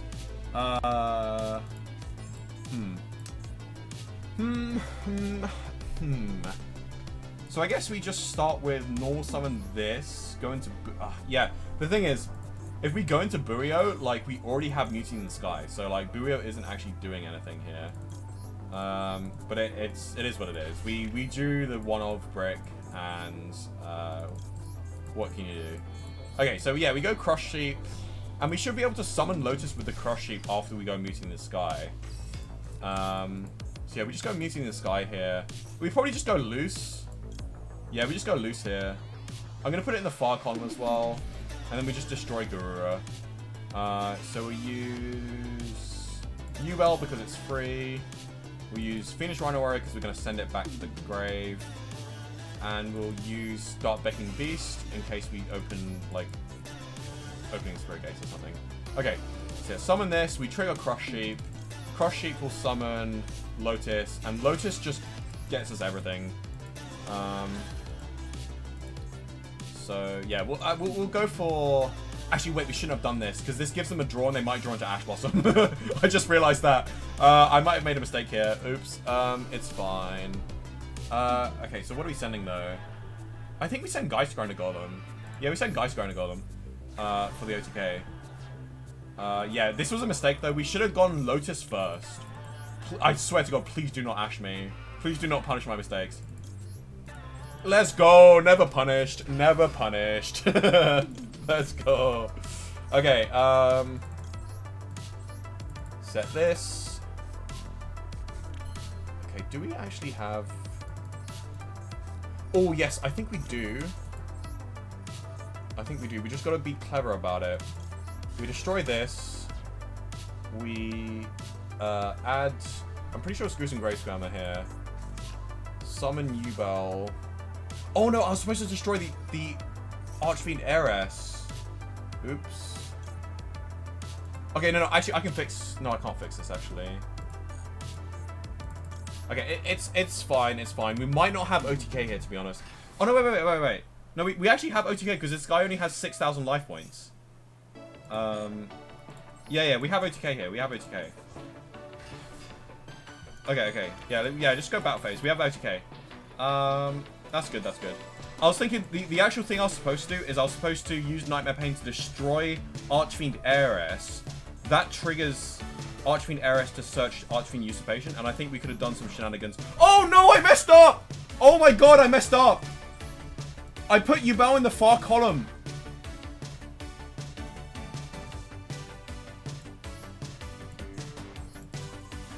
Because now that Yubel's in the far column... Oh, I messed up. Oh, no, wait. I didn't mess up. We do this. Yeah. Let's go. Okay. I didn't mess up. Okay. Okay. For those of you that might be a little bit confused, loose the dusk start. It says monsters in your left and rightmost main monster zones cannot be destroyed by card effects. I wanted to destroy my Yubel card in the leftmost column, but I couldn't. Because Goose and Grey Squirmer can destroy it, and then I would summon Terra Incarnate, and then Terra Incarnate will attack for 3,000, and then I attack with the Loose over the Goose and Grey Squirmer for an extra 500 damage per game. But luckily, Loose has the other hidden effect of if a card I control is destroyed, then I can destroy one card I think it's one card on the field, or one card my opponent controls. Either way, I used Goose and Grey Squirmer to destroy itself because it wasn't in the left or rightmost column, and then I used Loose to destroy the Geist Grinder Golem and then attack the game. So yeah, saved. Oh boy, that was close. I almost messed myself up. Okay, apparently I'm 6-1. I might be a little bit behind on the win-loss ratios, but it's fine. We'll see. Full loss. No. We drew Ash Blossom in the 50-card deck. Let's go. No full loss for you, buddy. No, we actually get to play the games. Screw off. Yeah, what? Okay, what? You don't even know what I'm on, bro. What a salty player. Anyway, I think that's 7 wins now. I can actually check by the medals. Yeah, yeah, that's 7 wins. 7 wins, 1 loss. Because for every win you get 500 medals, and 35 medals means 7 wins. Because 35 divided by 5 is 7. Why do people do that? Like, he doesn't even know if I have, like, combo in hand. Like, he doesn't even know what my combo gets him. For all he knows, I would have just, like, special summoned a Kashtira, like, and then gone Shangri-Ira. Like, such a breakable board. Like, bro, don't surrender like that. Alrighty. Dotscaper in hand isn't too bad, especially since we have opening of Spirit Gates.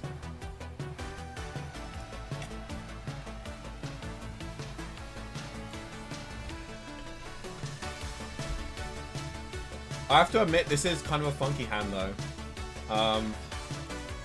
Could be better, but we do get one more card in hand for the draw. I might... I don't know about Dotscaper anymore. Because, like, I've already actually opted to, like, go for the Dotscaper line. And the Dotscaper's line is to banish Dotscaper from the deck using Mature Chronicle. And then, like, using Dotscaper plus Scoosh and Grey Scrummer to go into Ensemble Robin. But, it hasn't really come up yet. And we don't really need, like, desperately need, like, a crazy number of bodies to go into Link plays, because we only really have 2 Link monsters, and and we have quite the plentiful amount of Link bodies anyway. Okay, so we're up against Sharks. That's kind of annoying, because it does turn all of my stuff into water.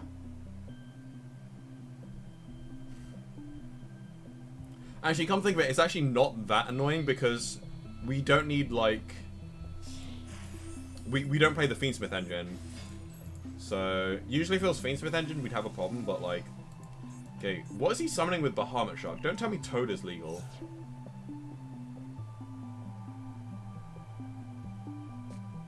Okay, Toad isn't legal, that's good.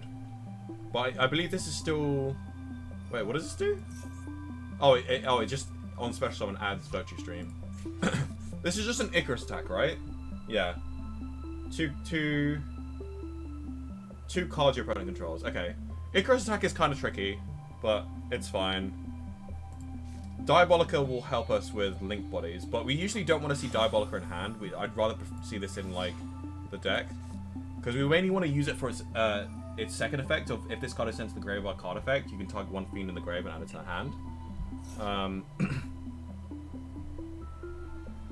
I kind of hope that I draw Spirit of Yubel so I can summon it with Geist Grinder Golem. Full Armored XYZ.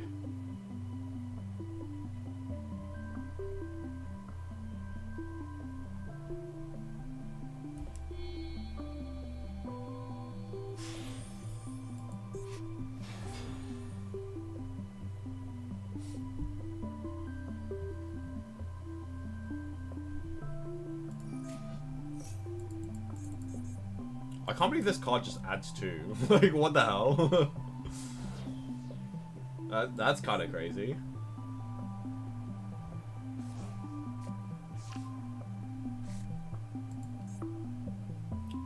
Okay, so this is like this guy. How does this guy have 8 cards in hand? Hello, like. Then you can add one monster from the same original name. That's a good card. White Mirror.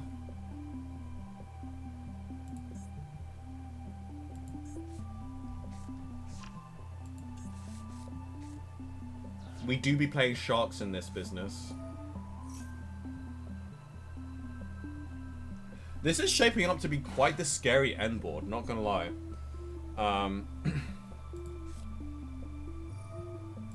As long as he doesn't have too many negates, this is gonna be an interesting game. Because, like, I can use Tour Guide, it'll resolve, and then if he Icarus attacks both of my cards, then I do at least get to, like, trigger the card that I summoned with Tour Guide. Whether that be Rhino Warrior or Buio. Hopefully it's Rhino Warrior. It'll probably be Rhino Warrior. Stealth Dragon. Okay, so yeah, this end board looks like it's mostly just like pops. Nightmare Pain does become a bit weird because Nightmare Pain can only destroy a dark monster. But I think in that case, Diabolica being in hand is good because we're probably going to have to use Diabolica as our Nightmare Pain destruction. And I just have to try to resist the temptation to summon this with its own effect. Hello, Jamrock Ian. I don't know how long ago you typed that comment, but, like, welcome to the stream. You might be one of the most creative deck builders I've ever seen. Oh, you know it, Jamrock Ian. Like, when it comes to Yubel, like, I will go to, like, the depths of the Fiend slop bulk to, like, create the most weird, like, combo lines that no one has ever heard of just to make Yubel viable. Like, I will go to the ends of the earth to make Yubel viable in any format. Like, you can call it creativity, or you can call it obsession. Your choice. Yeah. I'm glad you're enjoying the stream though, Jamrock Ian. Because yeah, I have been cooking on this stream. I do have to agree with myself. Like I have been absolutely cooking with these combos. Yeah. 50 card Fiend slot pile in a low like this is actually quite similar to my Genesis format deck, by the way, which I probably should make a video about, because like I'm pretty sure like people aren't playing Yubel and Genesis because as soon as they realize like the points for Yubel too high, they just don't play it. Like even Yubel pet deckers, like I mean they might be playing like a pure Yubel deck, but it would probably be like a really poorly built one. But like my Genesis Yubel deck is very, very similar to this. It doesn't run everything, but it is very, very similar because obviously I can't play Crush Heap or Proxy Expedition, but these two cards are just replaced with Dante, the Burning Abyss thing, and I just mill cards instead, so yeah. Okay, so this is not what I wanted to see on the top deck. I don't think I'm going to win this because this does just look like a terrifying end board. It's probably not wise to go Geist Grinder Golem, but like, I don't know if this, because I don't know if it baits out anything. It might bait out like an Impulse. You know, we might as well try it out, because I think we have enough discard fodder anyway.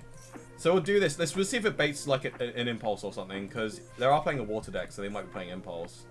Please let this bait out something, because it's like my only chance at winning. Okay, it baited out something, but I think this is just... This isn't an actual interrupt, this is just an XYZ summon.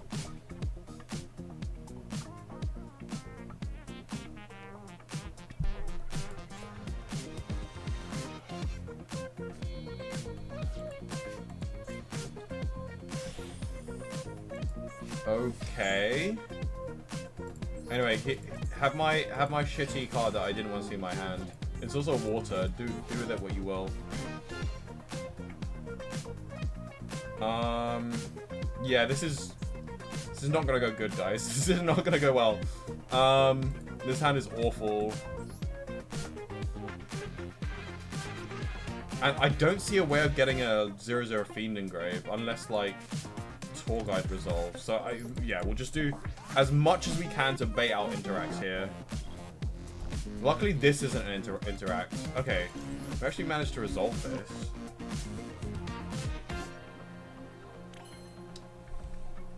Oh wait, we can make Phantom now. That's a good thing, right? We can make Phantom.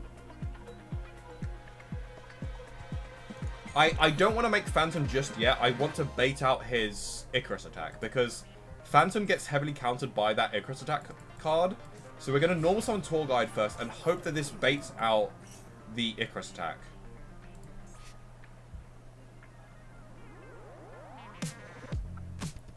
Okay, Archfiend Heiress is a bit risky. I mean, we always go Fiendish Rhino Warrior here, right? Yeah. And then we can just think about the option later.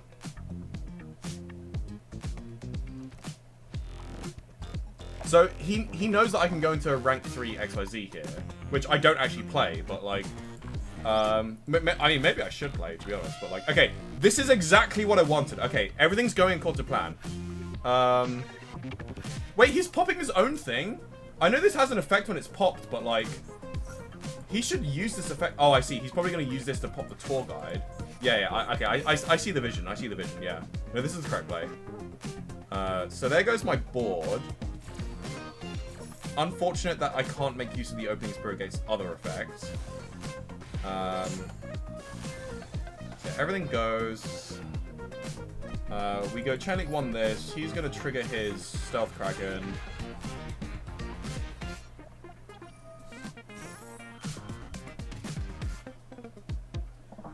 I don't think we want to use this. We probably don't. We can always use this during our opponent's turn just to like summon it as a body and maybe survive a turn, but we'll see.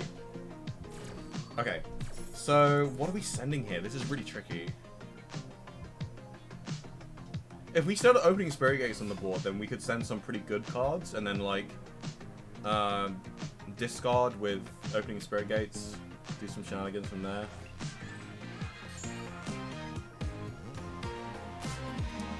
I mean...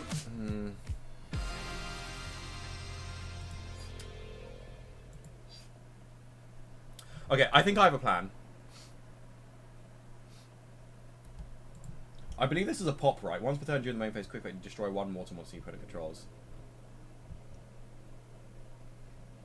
Wait, but my monsters are no longer treated as water, though. So that's just dead, right? So it's just the Dark Knight Lancer. Okay, I think we send Buio. Because then we might just be able to bait out interactions. Yeah. I don't know if we can resolve Nightmare Pain, though. We might be able to, but like I don't see it. Okay, no, I know the plan. I know the plan. We can send Buio next time, but like we definitely do this. I know what to do. I know what to do. And then we summon Phantom. Yeah, no, I have the plan in my head. Okay. And that can still trigger when something is Foolish Barrow. That's actually really interesting. Okay, and then we activate the spell, we set the trap, and now the trap is able to activate this turn, but I still need to control a Fiend-type monster in order to be able to activate it. But that's why we're doing this just before we get the Phantom on the field. Wait, what? Secret effect?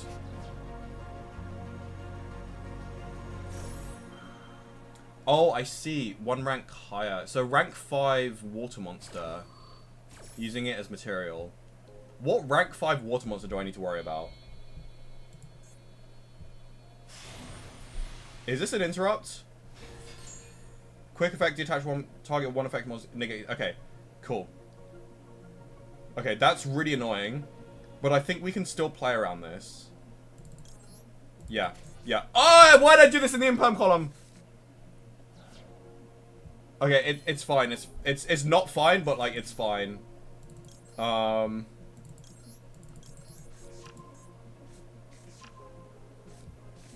Okay. Okay, so we gotta be careful here. Okay, so I have first action opportunity to go Ghastly Glitch. How do we do this? We let this run, wait for my opponent to misplay, and then we go Ghastly. Okay, so we have to do this. So I think if we do this and pop this... Does he have protection though? I'm actually not sure if he has like protection or something. I know this like banishes to attach. I don't think he has. Okay, so we pop this.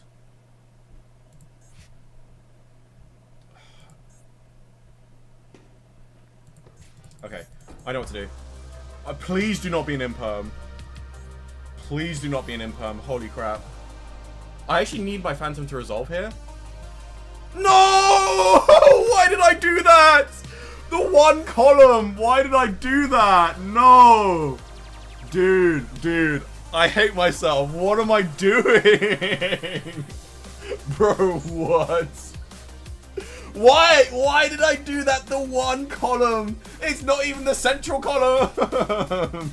No. Okay, I mean, whatever, bro. I'm done with this game. Oh, I should have attacked Grinder Golem. I should have attacked Grinder Golem. Oh no, I'm messing up. To be fair, I've been streaming for like 2 hours, so like my mental functions are like not optimal as they were at the start of the stream. But like, oh no. Oh. Yeah, I mean, well, I know it's negated, but we don't want it to be attached to us. Oh, I messed up big time. I messed up so badly. Holy crap. Oh, why did I do that? Like, the one mistake I could have made, I made it. Like we could have had, like, a really good, like, an unironically, like, really good game. So, because, like, if that resolved, right, like, he has two options. He either, like, activates the trap. No, he wouldn't activate the trap because, like, activating the trap, like, this will still get popped and he wouldn't be able to use the effect of this to absorb. Wait, how did he attach the thing? I thought he used the trap card, right? Okay, well, whatever. Oh, it's a quick effect. Wait, what? Oh, it's during the end phase. Oh, it's during the end phase. Okay, good. I understand now. But yeah, I'm beyond dead right now. But like, what I should have done, first of all, not doing the bloody imperm clock. It's just that it was like right next to where I was activating. I was being super lazy. Like, it was right where my mouse was. And I just didn't think about, oh god, I'm so bad at video games, man. Okay, yeah, so this has been popped, and then the Phantom actually contests this monster negate here. Because this is just basically a monster negate. And then I would go, I would send Buio, and then Buio can go into Loose, and then Loose can destroy another card. So I'm basically like clearing his board. I would leave the Silent on Arc alone because that can't be destroyed by card effects. Well, it can, but like it would be, it can detach one to prevent the destruction. Oh, that would have been such a good game. I'm so annoyed with myself for just playing as the Imperm column so stupidly like that. It was literally just a lazy play. Like, I was just clicking and like, such a lazy play. Yeah, I could have done so much with that because then Loose would have sent another Fiend from deck to grave. And I would either go like, even if this guy never chooses to like trigger my Phantom, I can still gain 3,000 off of the Grinder Golem. And Loose is a pretty good card as well. I think with Loose, like, I'm not sure exactly what Fiend I would send, but it would definitely be a Fiend that would get me like something, like maybe Shyama or something. Yeah, it probably would be like a Shyama, to be honest. And then if I have like something to destroy with Shyama, then I could do that, pop a spell and trap, Loose can pop another card. I'm basically like clearing the board like one step at a time. Okay, so this is a very awkward hand, but it is actually a playable hand, believe it or not. Here's how we play it. We go Fiendish Rhino Warrior, and then we go Gruesome Grave Squirmer, and then we just link into... Oh, this guy had a response. Okay, that's scary. And then we just go into Proxy F Magician. Wait, do we go into Proxy F Magician? I think we do. I hope I'm right about this. But yeah, this is a play that we usually wouldn't be able to do with Genesis because we don't have access to the Link monsters. So this is actually a brick hand in Genesis, which is why what the hell? What do you mean? Why did he surrender? Like, what did he think I was gonna do? Like, why did he surrender? Why is he so scared? Brother, you okay? Like, all I did was activate Fiendish Rhino Warrior. What do you think I'm sending that's so scary? Like, bro. I guess to be fair, he probably recognized that is full Yubel combo. But like, he needs to understand that like the Yubel combo isn't like Fiendsmith or Unchained because I literally have no access to those cards. Okay, I'm getting very lucky with my dice rolls here, by the way. So we got a Furlos though, which is not what we want to see. Okay, this hand is very, very interesting. Because we can either start with the Tour Guide or the Opening of Spirit Gates. I do think Opening of Spirit Gates is slightly safer because it allows us to play through potentially more hand traps. So I'm going to go for the Opening of Spirit Gates play. And hopefully we will have enough bodies to go into Proxy F Magician and give us the extra normal summon with Tour Guide. But this combo is going to be insane. So like lock in guys. Also, hello and welcome to the stream, Ryan Vree. I'm doing good, thanks. Welcome to the stream. Okay, check out this combo, everyone. Let's go.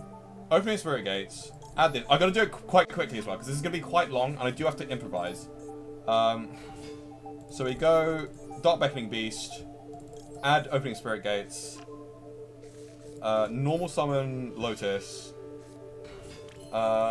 Activate Lotus. Summon Spirit of Yubel. Activate. Oh, whoa. We do not want to chain that. Careful with your clicks. Careful with your clicks, Yubel Master. You don't want to accidentally. Okay. And then activate this. I think I think we want... I'm actually not sure what we want to add here. I think we actually need to go Goose and Grey Squirmer here. Yeah, we go Goose and Grey Squirmer. I was thinking maybe we add like Mature Chronic, but we do actually, to be fair, we do actually have a Super in hand. So that's going to help with our end board. But like maybe Searching for the Trap might have been better in this combo, but I think no, I do think this is probably the better line here. We're going to go for some link plays here. I'm going to do this, destroy this, and activate this. Summon Terra Incarnate. And then we link Terra Incarnate. I think, yeah, we go for Proxy F Magician first. Actually, do we? I think I'll go Crush... No. Cross Sheep, summon the... Hold on. These two into Cross Sheep, summon those two. Yeah, it's not enough bodies. I need to go Proxy F Magician first. Proxy F Magician can summon Fool Loss from the hand, I just realized. And I think I will summon Fool Loss from the hand. Okay, gotta do this quickly. Yeah, we'll summon Fool Loss from the hand. So this and this into Phantom. We'll active. Oh, we can't. Oh, because it's not technically a fusion summon. This is a contact fusion, but that's fine. I think we can still trigger Proxy F. Okay, I need to play quicker. Right. We'll go Opening Spirit Gates here, because why not? Discard this. We can get it back as well. Summon this. And then we'll go into Aerial Eater. So don't forget to add back the material. Got to do this really quickly, because last time I did the combo like this, it took too long, and I didn't have enough time during my opponent's turn to do the correct interruptions. So, yeah. And then now we go Proxy F Magician effect. We fuse into Aerial Eater. Oh my god, so many options. I know, but the only option is Aerial Eater. We summon... I don't know if we have to summon in the Link Zone or not, but we'll just do it in the Link Zone anyway. Chain Link 1, Chain Link 2, Proxy F. And then we can link Fool Loss and Proxy F into Cross Sheep. I might have misplayed with the whole Link Zone shenanigans thing. Actually, we'll summon Cross Sheep in the other Link extra monster zone. Okay, and then we send this to the graveyard. We use this. I think we send Buio. Yeah, we send Buio. Yeah. That's what we do. Okay. Yeah. Okay, this is the combo. You really have to improvise with these combos. These combos are no joke. Like, they're very, very hard to pull off here. Okay. What's next? We go Cross Sheep first. Yeah, Cross Sheep first. Don't want to misplay. Okay. Summon it in the other zone so that you have that zone available to us. We go Mutiny in the Sky. I'm actually not sure if Tour Guide actually gets us anything, come think of it. Because we don't play any rank 3s. We'll use this, and it doesn't really matter, I guess. We'll do this as well. Summon this in the EMZ. I mean, in the Link Zone. Activate Cross Sheep. Summon this. I should probably play a rank 3, actually. I should probably play a rank 3 instead of... Oh, wait. Tour Guide... Okay. Yeah, this deck is hard to play. This deck is incredibly hard to play. Because I did misplay there. That's unfortunate. Because I don't have enough zones for the Tour Guide. But I don't think it matters. Because, to be fair, I don't think Tour Guide actually got us anything. Because we don't really have any additional like link summons to go into. But yeah, unfortunately I couldn't have my cake and eat it with this thing here. There was actually the option of going Mutiny in the Sky to send the Lotus to the graveyard, so that I have the extra space, which is kind of just wasting the Cross Sheep effect, which is fine, I guess. And then I normal summon Tour Guide, go into a rank 3. But it's good to know that the rank 3 is an option. So I think I might just cut the Ensemble Robin from my deck. And maybe cut the Dotscaper as well. Add another hand trap. Because I haven't really done it over the course of these past like 10 games. Okay, so let's see. we have Mutiny in the Sky, which I don't think gets us anything special. Unfortunately, we can't get 2 level 10s. So yeah, it's crazy to think that, like, I actually have room for improvement for this combo. Like, the fact that I have room for improvement in this combo if I play this slightly better is crazy to think of, because, like, this is already, like, a really good end board. So I'm basically just adding the Mutiny in the Sky for basically just extra discard fodder, which we do have plenty of discard fodder here, but yeah. We summon this. We're trying to avoid the Anima zone, just in case my opponent plays Anima. And then we set this. So yeah, Caesar, 2 Monster Negate, Super Poly, pretty decent. I feel like I definitely could have gotten out of a Rudras if I played this correctly, because I did start with opening Spirit Gates. I started with a lot. I think the better play was to actually go Tour Guide, like, first summon. And then Tour Guide do the shenanigans, because Tour Guide is better link material than the Yubel stuff. The fact that I use the Yubel as link material means that, like, I prevented myself from using the Yubel as XYZ material for the Varudras. So yeah, I think that's what the mistake that I made. I used Yubel as link material, but it's fine, it's fine. So yeah, Tour Guide is a lot better than link material because I don't have a rank 3. But I think after this game, I'm going to replace the Ensemble Robin with a rank 3 monster for situations exactly like this, because even though I wasted the crush, even though I never got to make use of the crush heap effect, because of board space, I could have gone Tour Guide, probably just like either summon another Tour Guide or something, and then like go for the rank 3. So yeah, with the rank 3 options, I guess I have like Bamboozling, Gossip Shadow. We'll have a look when we get to it, but like, yeah. I'd probably just go for Bamboozling, Gossip Shadow just for an extra monster negate. And also the draw 1 is really useful because it might give us the extra material that we need for Super Poly. Because it changes the opponent's effect, monster effect, into both players draw a card. So yeah, Super Poly discard fodder, which is very important. Sometimes I have both Super Poly and Eternal Favorite, so I need like 2 cards to discard. So yeah, it can get a little bit tight for discard fodder. This guy's taking ages though. I guess he's like new to Brandon and he's trying to figure it out or something, I don't know. All he's done is just like activate Albion for an upstart effect and sending Retribution.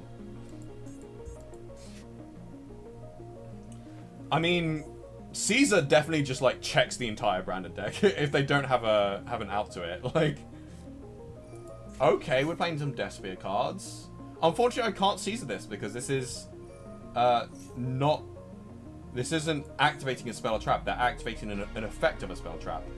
So this is going to have to resolve, and I can't respond with Caesar, unfortunately. I can Caesar this, though, which is probably going to be quite devastating for them, because they have to discard the card. So I think we do Caesar this.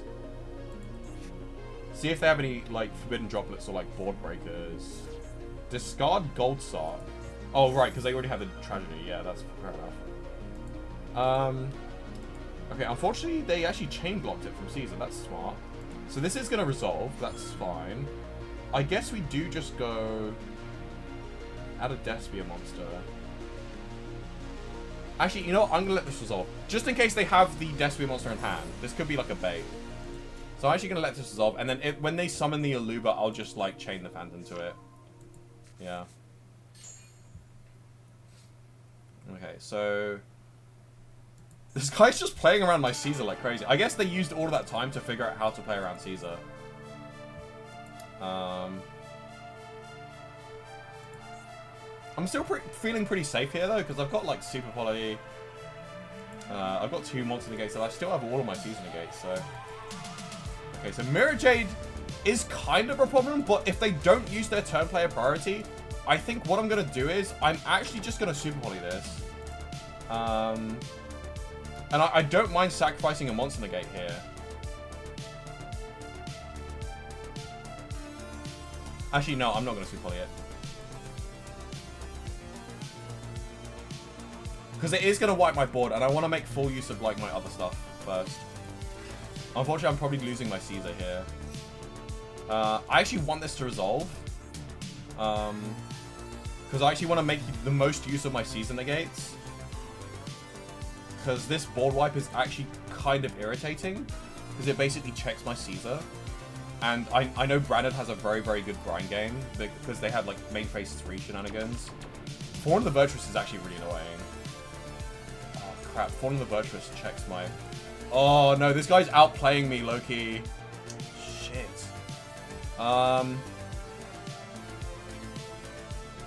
Okay, let's see what he targets here. That's smart. That's smart for sure. I think what we'll do is... I think we just use Super Poly here. Potentially. I need to think quickly, though. Surprised he didn't do it on my... I'm going to do this now just so because I don't want... I'm going to just do this. So I know my Lotus is dead, so I might as well. I'm going to go Draco Spelia here. Oh, no, we do this. Okay, now we have, like, summon negates.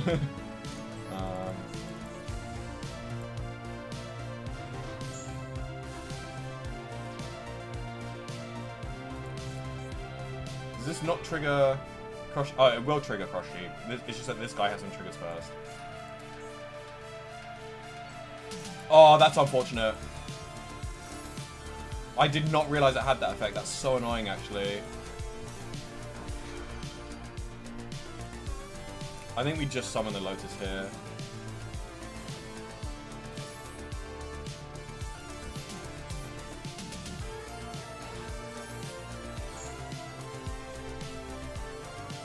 Can I, like... No, I don't think I can negate. This only negates inherent summons. It's fine. They only got to use it once. So this checks the Caesar. I'm actually screwed. This guy outplayed the fuck out of me. I'm not gonna lie. I actually just got sourced.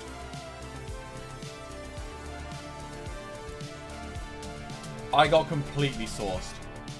Like, my whole board is going during the end phase as well. Wait, he didn't get rid of my Caesar? Oh, okay, now he... No, this is once per turn, buddy. Oh, he's attacking over the Caesar. Fair enough.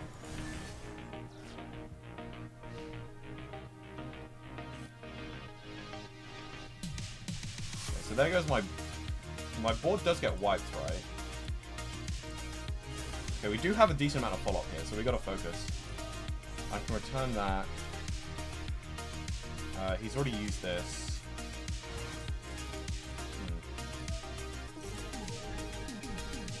Do I know what he set? Yeah, he set Fallen Virtuous. Okay, Fallen Virtuous is going to be really annoying, actually. So I think I'll keep the Opening Spirit Gates in hand. I'll bait out Fallen Virtuous by activating Opening Spirit Gates, so that way it's basically impossible for him to... Do we have any Link monsters? We desperately need a Link 3, I just realized. But then again, even if we have the Link 3, like the tour guide... No. Because the Link 3, like, would threaten something, so, like... You know, on follow-up turns. Damn, this guy is just... Well played by my opponent. This is kind of crazy. I think activating Tour Guide is, like, good either way. Does this send... It sends for cost. Okay, we'll save the Tour Guide for later. We want to go Loose. Loose will protect us from the end phase Mirror Jade. Oh my god, he managed to set Retribution as well. Okay, I don't think we're winning this, guys. We only have 60 seconds as well. Oh, that's decent. Okay. Let's see what he's got. This is going to be a very interesting game here. I'm going to start with this. See how he responds. This actually gives us quite a lot here. Like, double Opening Spirit Gates is really, really good. Immediately fuses. That's fine. He doesn't have Mirror Jade Banish. He used it on his turn. Never mind. I think he's about to resummon the Mirror Jade, I think. Okay, Dogma. So he's shuffling cards back.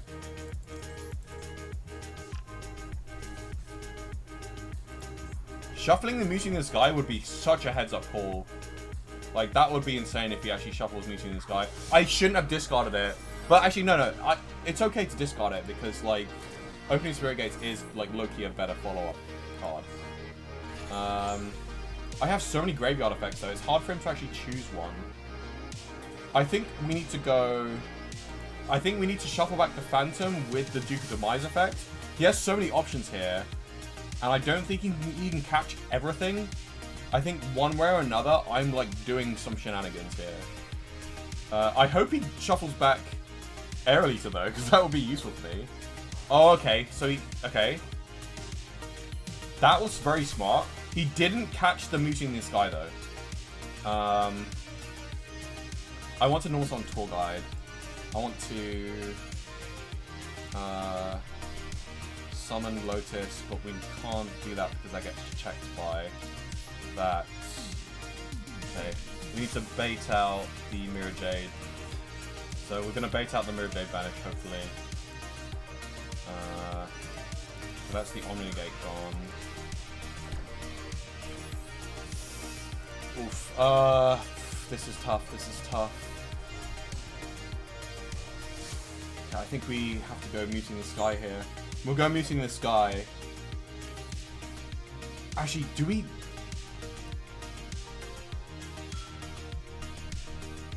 I think we... okay, I know what to do. I know what to do. We do this.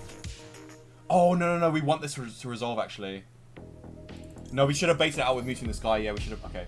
Yeah, we should have Muting the Sky first, because now he's going to banish this. I was thinking we bait out... But we... Okay, at least we still get Muting the Sky. Unaffected by other cards, but that's fine. Okay. This is so tricky, by the way. We still get, like, a crazy amount of shenanigans here, though. Okay, so we go loose. We want to get a level 10 out. Yeah, no, we should have gone this first. Force out the Mirror Jade with it. Shuffle this back, and this back. Maybe we should have kept that engraved. No, it's fine. It's fine. Okay, we don't have that much time to think. Okay, Rimbrum. Yeah, he's gonna fuse it away. No, I guess I couldn't have played through it no matter what I did, to be fair. Because, yeah, now he's gonna Albaz and fuse it away. Unfortunate. Very unfortunate. Yeah, no, I honestly got so insanely outplayed. That guy played around my Caesar so perfectly. That was actually really impressive to watch. That was crazy. Okay. I'm considering whether I should let the timer run out. Yeah, I'll let it run out. I got 4k life points. GG's, man. That guy was insane. He actually outplayed, like, he played around my Caesar perfectly. Like, there was literally nothing I could have that I could have done about that. Maybe there was something, but I don't think there was. That was so impressive. That guy was insane on Branded.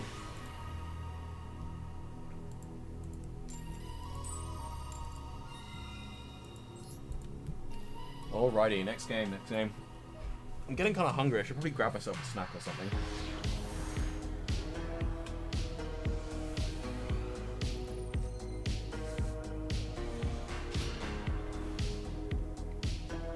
I have some jasmine tea with me. A very large pot of jasmine tea. Love jasmine tea. Ooh, I do not... Oh, I forgot to change out the Dotscaper thing. Hopefully I remember before the next game, but I guess with this we go Lotus. It usually is just Lotus, because the Yubel engine is like the best engine. Because Dark Beckoning Beast doesn't actually get us what we want. I'm not sure if we're able to discard with this combo. I guess we could like super poly our own board, which might actually low-key be worth it.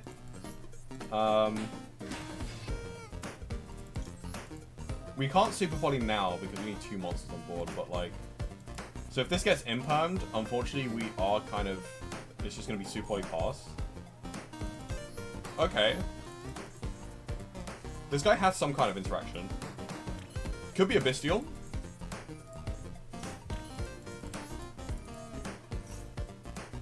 We go Squirmer here, I'm pretty sure. Yeah, because we already have the Super Poly. But then again, like, sometimes going for the trap is, like, also a good option. So maybe I should have gone for the trap, but, like...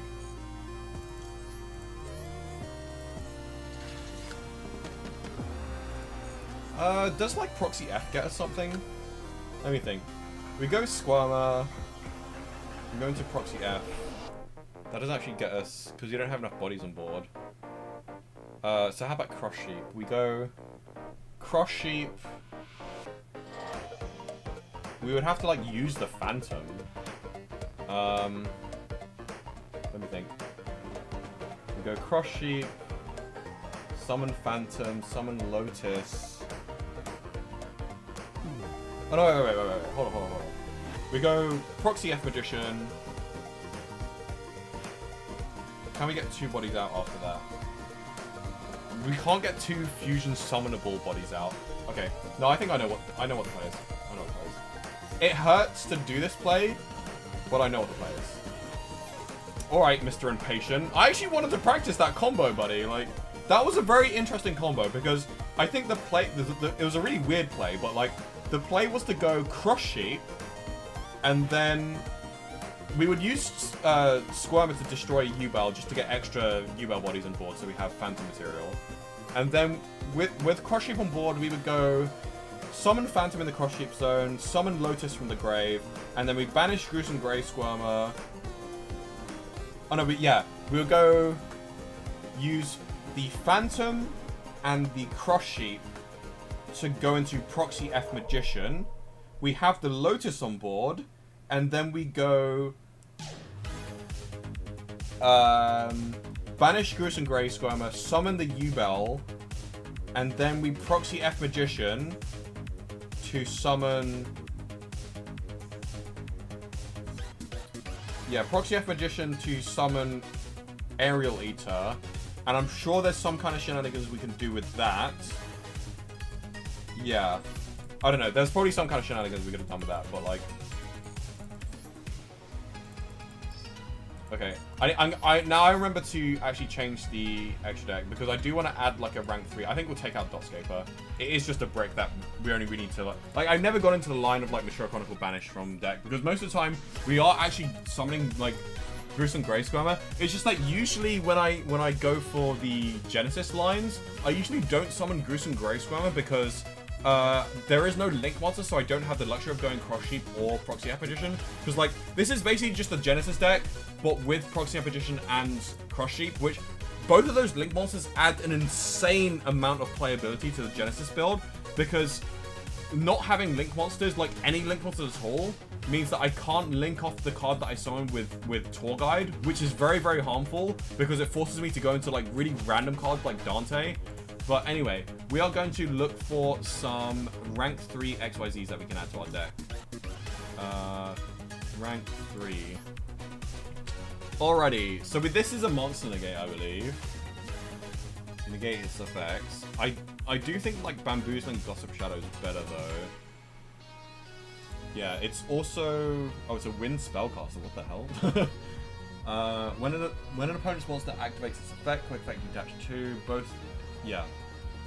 Yeah. Because the draw 1 is actually really useful when you have Soup Poly. So we're going to do that. Asura King requires 3 level 3, so we're not going to do that. I swear there's way more rank 3s than this in the game. Is this all the rank 3s in the game, or did they like ban some of the XYZs? Yeah, we just go Gossip Shadow. Okay, and then for non-engine, we just add more Fluid Loss, to be honest. Yeah, I'm happy with this. I'm happy with this. Okay, anything else that we need to add? Nah. Yeah, so we don't have the Dotscaper line anymore, but I don't think we need it. Because the Dotscaper is actually something that I unironically play in the Genesis build. Because with the Genesis build, I find that like Dotscaper actually like gets me... Because like the more interrupts I can make, the better. And like Dotscaper is like one of the few ways I can make Mature Chronicle get me additional interrupts. Because sometimes I just have a Gruesome Grey Squirmer in hand, and there's no way for me to get it into the graveyard. And sometimes I need that Dotscaper summoned off of the Mature Chronicle to go into a rank 1 that detaches the Gruesome Grey Squirmer. So yeah, the things I need to do to like get stuff engraved from the field via XYZs and without Link Summoning is like because Link Summoning is just such a useful way to get cards from the field to the graveyard. And you'd be surprised how much you miss that in Genesis when you rely on Links in a Link deck. Yeah. Anyway, I think we add Lotus with this. Yeah. Add Lotus. Hopefully we don't get Drolled, because Droll does actually hurt us. Okay, no Droll. That's good. Activate Mature Chronicle. I think we'll be able to search another Super Poly with this. So that's kind of cool. Potentially, I think we search Super Poly. I don't know, we'll see. But we already have a Super Poly in hand, though, so, like, yeah. The one time I cut Dotscaper is the one time where we can actually make use of Dotscaper. That's really annoying. But it's fine.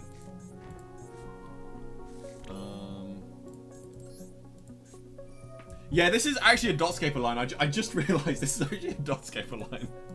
God damn it.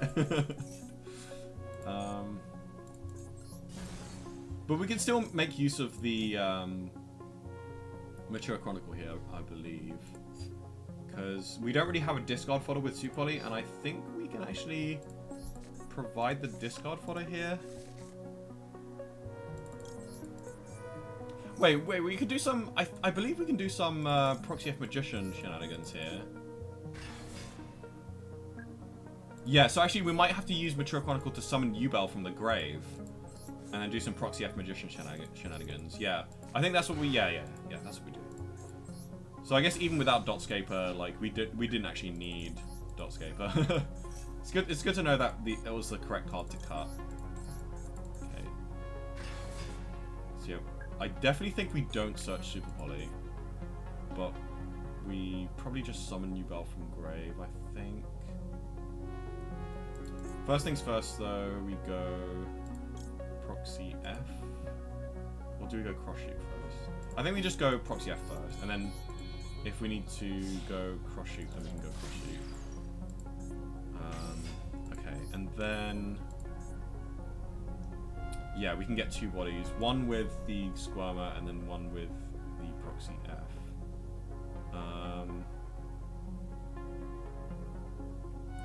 Gotta be careful what I shuffle back here. Because I do want to make a Phantom. I guess I can make the Phantom later and then risk playing into Nibiru. I think that's what I'll do. Nibiru's not real. Hopefully I don't get punished. I have a feeling this guy's playing Exorcister. Based on his sleeves. Summon Yubel. We'll go Squirmer effects.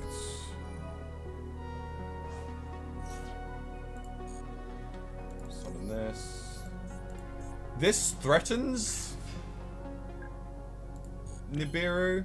It forces them to go into Nibiru, but I don't think they have it because it didn't flash anyway. I'm pretty sure this is way more than 5 summons.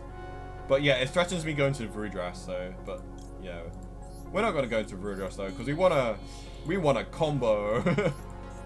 So I can trigger Proxy F here, but I don't need to because I don't really want to summon Ash Blossom from hand. So yeah, we can send Rhino Warrior, and I think we're just sending like Buio here.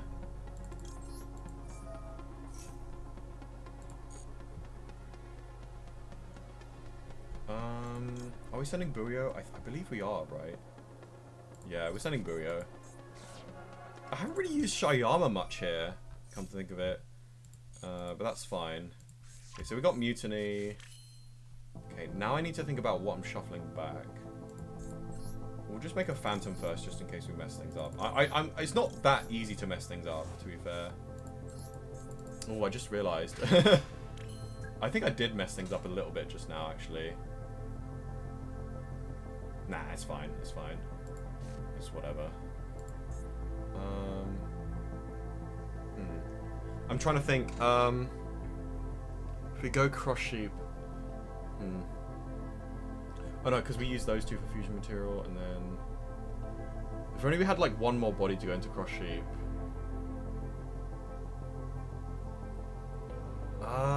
Can we do this? I don't think we can. Okay, we'll leave the Proxy F Magician on board, and we'll just make the Caesar here. We'll make this using this, and yeah, we'll keep the Spirit Engrave. Make this. Unfortunately, can't make use of the extra normal summon, but that's fine. If we had a Tour Guide in hand, that would be kind of crazy. Yeah, we'll just make Caesar. If only we could make Cross Sheep, that would have get us an extra monster negate because Cross Sheep can summon the Samsara Lotus. Well, that's fine. This is good enough. Okay,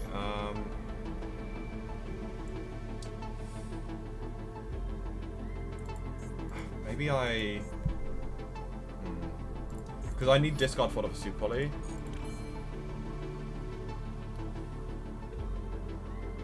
It doesn't look like I'm gonna get that, unfortunately. So I'm thinking, do I set the Imperm? We definitely set Super Poly. I think we just keep the Imperm in hand for the Super Poly discard. Because to be fair, we do have like monster negates with Phantom, and most other monster effects we could probably negate with the Caesar. So I don't think we need the Imperm because it risks us playing into Duster. 7th Tachyon. I think I'll let this resolve. I think I'm fine letting this resolve. So I'm pretty sure they're on Exorcister here. As soon as they get 2 level 4s on board, well, I mean I can Caesar the Martha. I definitely Caesar the Martha here. I might be playing into a Talents here though, but it's fine. We'll detach Demise here, so that we can banish Demise to add back the Phantom. And also, now that we have Mature Chronicle, we can actually recover, like, Demise from the Banish Zone if we need to. Okay, activates Betrayal. Yeah, we definitely Ash that. Like, that adds to...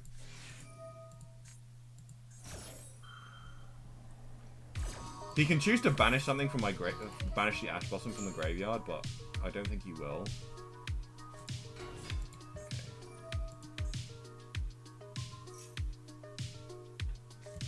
And then we just Super Poly? Yeah. Yeah, we just Super Poly here.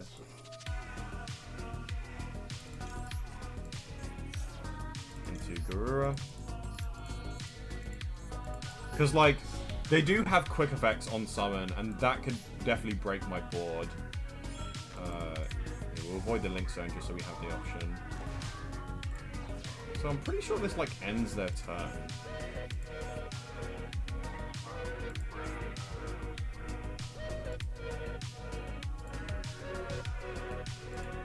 Yep, goodbye. Yeah, Exorcist is really hard to play going second, because if you can't stick to 2 level 4s on board, like, you just lose. But if your opponent, like, is, like, holding their negates for some reason, and, like, they let you get two level 4s on board, like, you can just cook them, because you got, like, ooh, quick effect banish.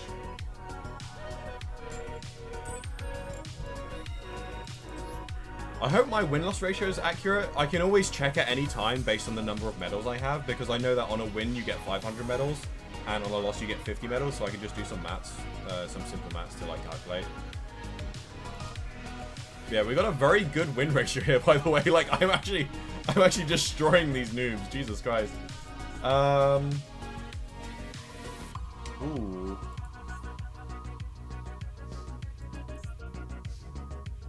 I think we go Dark Beckoning Beast first here. Because you do have Throne as an extender. Oh, please don't draw me. This play... Okay. I was about to say, this plays quite heavily into draw. But this is fine. Okay. So, we're resolving some stuff. We want to get the extra normal summon with Tour Guide. And if we've already, like, dumped all of the Fiends that we need to, or, like, Link summoned all of the Link summons that we want to, then we do have the option of going to rank 3 finally. Jesus Christ. Bestial jump scare. Yeah, that was not the correct time to Bestial, but like, sure, I'll take it. Like, I think we can just summon Loose here. Or if we want to keep the Sarony on field, then maybe we don't Loose, actually. But like, Loose is kind of an extra interrupt, but I think maybe we just want to get like 2... level 6s on board. I don't know.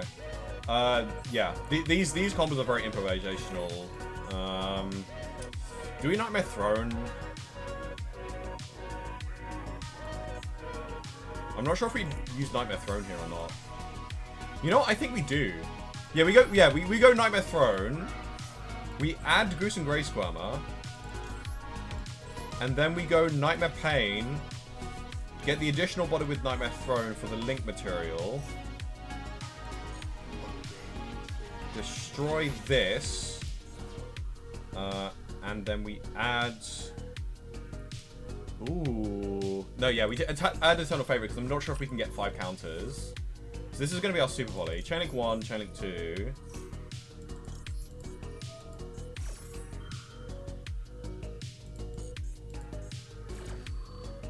Okay, and then we do want to keep the Yubel on the board if possible here, and we use other stuff as fusion and link material. Yeah, we'll special summon this. I think we'll go Squirmer and destroy Terra Incarnate just for the extra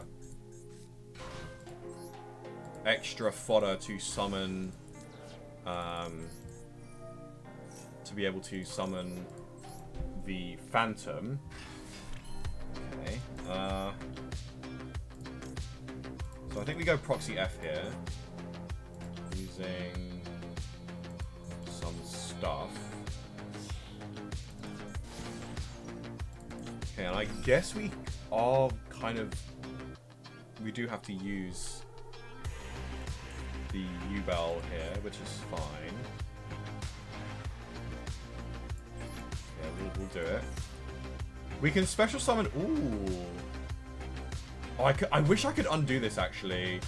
Because I just realized, if we go Gruesome Grey Squirmer, summon, like, one of the things, we could actually use the 2 Yubels, keep the Dark Beckoning Beast on the field, and then use Proxy F Magician to summon the other Dark Beckoning Beast from the hand. Which, to be fair, I think we can still do, but just the other way around. So, I think, yeah, we'll do that. So, we'll go Aerial Eater, using this and this. Aerial Eater will send Rhino Warrior, and we'll also activate the Proxy F Magician as well. Summon the Dark Beckoning Beast, and that will make half of our Djinn Buster. And then send Rhino Warrior. I kind of feel like we should just go Archfiend Heiress. Like, Archfiend Heiress is really good. It's either that or Buio.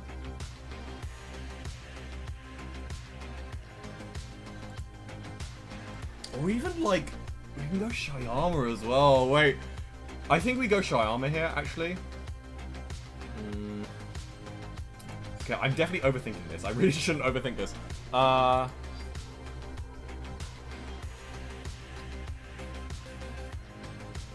Fuck it, we'll go Shyama. Because we'll let them, like, keep the Serenity on board so they don't get, like, to send the, like, Retribution. Then we need to figure out how to do that. So yeah, the other option was to go...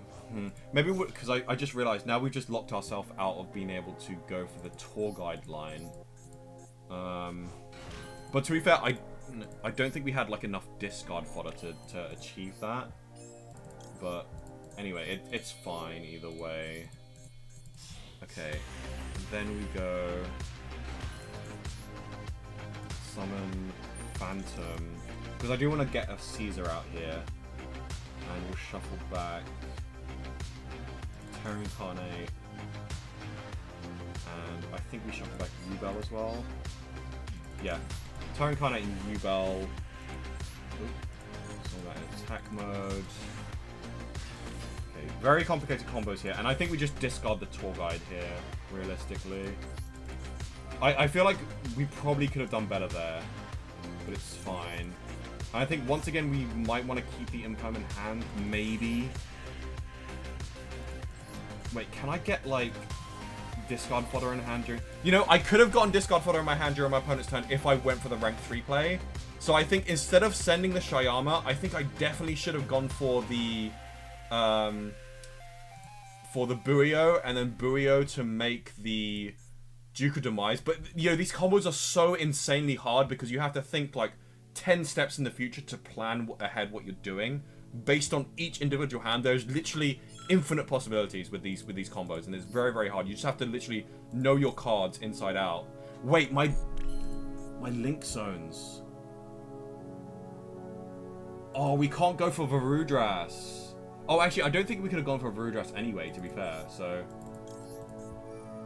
Yeah, we couldn't have gone for a Voodoo anyway, so yeah, it's fine. Oh, unfortunately, we don't have the Lotus Engrave, because if we did have Lotus Engrave, like, summoning the Yubel is actually meaningful. But unfortunately, we don't have that, so... But actually, interestingly enough, we can actually do some cross-sheep shenanigans. They aren't that good of a cross-sheep shenanigan, but, like, I think it's... might be worth doing. Actually, this wasn't worth doing. I regret my decision. Never mind, I regret my decision. Whatever, we'll do it anyway.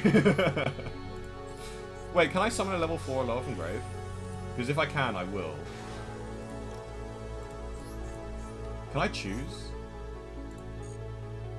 Oh, I can. Oh, wait, what? Why can I not do the, Okay, well, we'll do it anyway. This actually protects my monsters. Oh, wait, both of the effects triggered. Oh, fair enough. Both of the effects triggered, I guess. You know what? We could set Imperm as well, because... Oh, no. Ooh. Maybe we shouldn't have set the Imperm. It's fine, it's fine. We don't need to Super Poly my opponent. We don't need to Super Poly. It's fine. But, like, the reason why we actually have discard fodder is because if this gets sent to the graveyard somehow, which, to be fair, I'm not sure how we're sending Rhino Warrior to the graveyard, but basically, if this gets sent to the graveyard, then we can... Oh, what is this? Lubellion? Maybe we Imperm this? You know what? Nah, screw it. You can Lubellion. I don't give a fuck. You can Magnum at me. Actually, no, you can't Magnum at me. I'm gonna see the Magma. I'm not gonna let you. He is gonna be able to summon the Lubellion, but there was nothing I could have done to stop that, to be fair. So here comes the Lubellion. I didn't realize that Cross Sheep, like, triggered, like, all of the effects that it points to, like, in one. Do we want to negate this?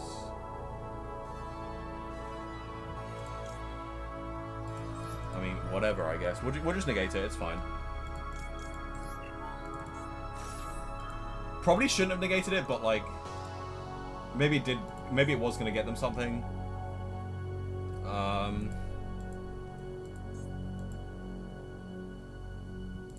So this, Fiend monsters you control, except itself, cannot be destroyed by battle or card effects. So this actually, like, protects my entire board. Like, low-key, this is actually a good thing to summon. Okay. Do I want to Imperm the Lubellion is the question. Screw it, I'll just do it. I don't have time to think. I've only got 19 seconds. I might as well. Because I'm pretty sure this gets them, like, Branded Beast face up. And Branded Beast can just, like, tribute to pop one of my cards. So they might be able to, like, pop Nightmare Pain or, like, do something to affect my board. So we'll Imperm this. Might as well. We do have a lot of interruptions here. Hopefully... Oh, we'll just... I don't know if this is correct, but we'll just... Because we're low on time, we'll just use all of our interruptions here.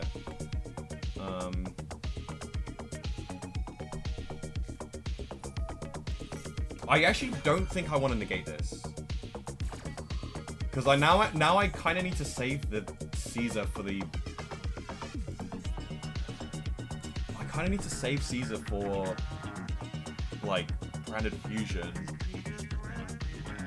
There's no synchros in this event.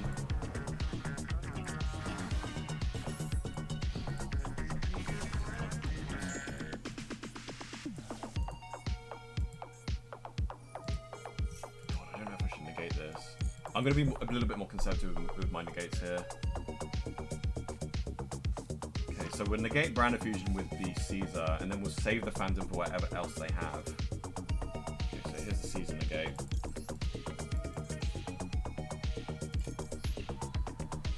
Okay. They're very smartly summoning everything in defense, so they don't have to go to battle phase here.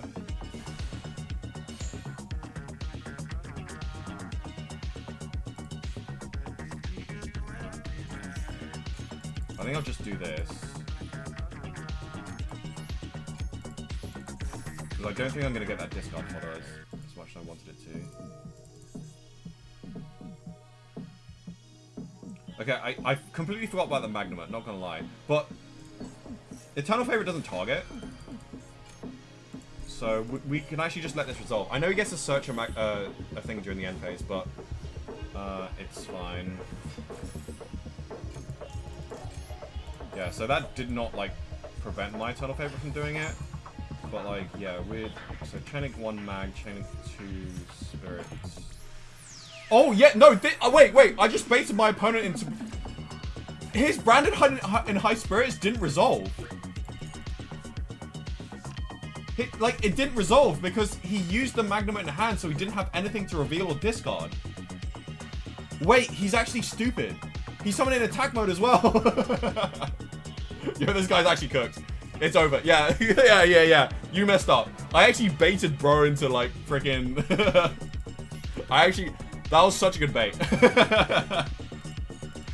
Honestly, that was on my opponent for being an idiot, but, like... Okay, let me just check if my win-loss ratio is correct. So that should be 11 wins. Yeah, 11 wins. So I missed one of them. 11 wins and 3 losses, yeah. Okay. Insane win rate, by the way. Like, I'm actually going crazy with this deck.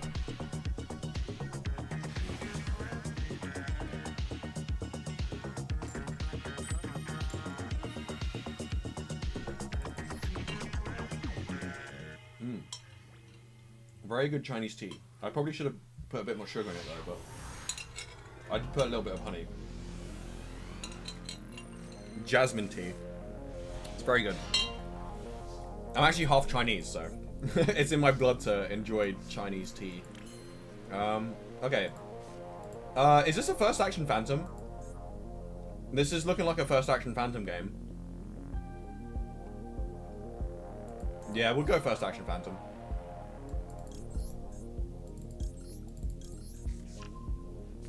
That does leave us with very little discard fodder. But we do have opening Spirit Gates to add opening Spirit Gates. Well, as in add Dark Beckoning Beast to add opening Spirit Gates, but yeah. So the opening Spirit Gates will help us with the discard fodder here. And I think we probably just go Throne, add Lotus here. And then do the additional Norm Summon on the Lotus. And then we can do some shenanigans with Proxy F Magician. So add to hand. Normal Summon Lotus.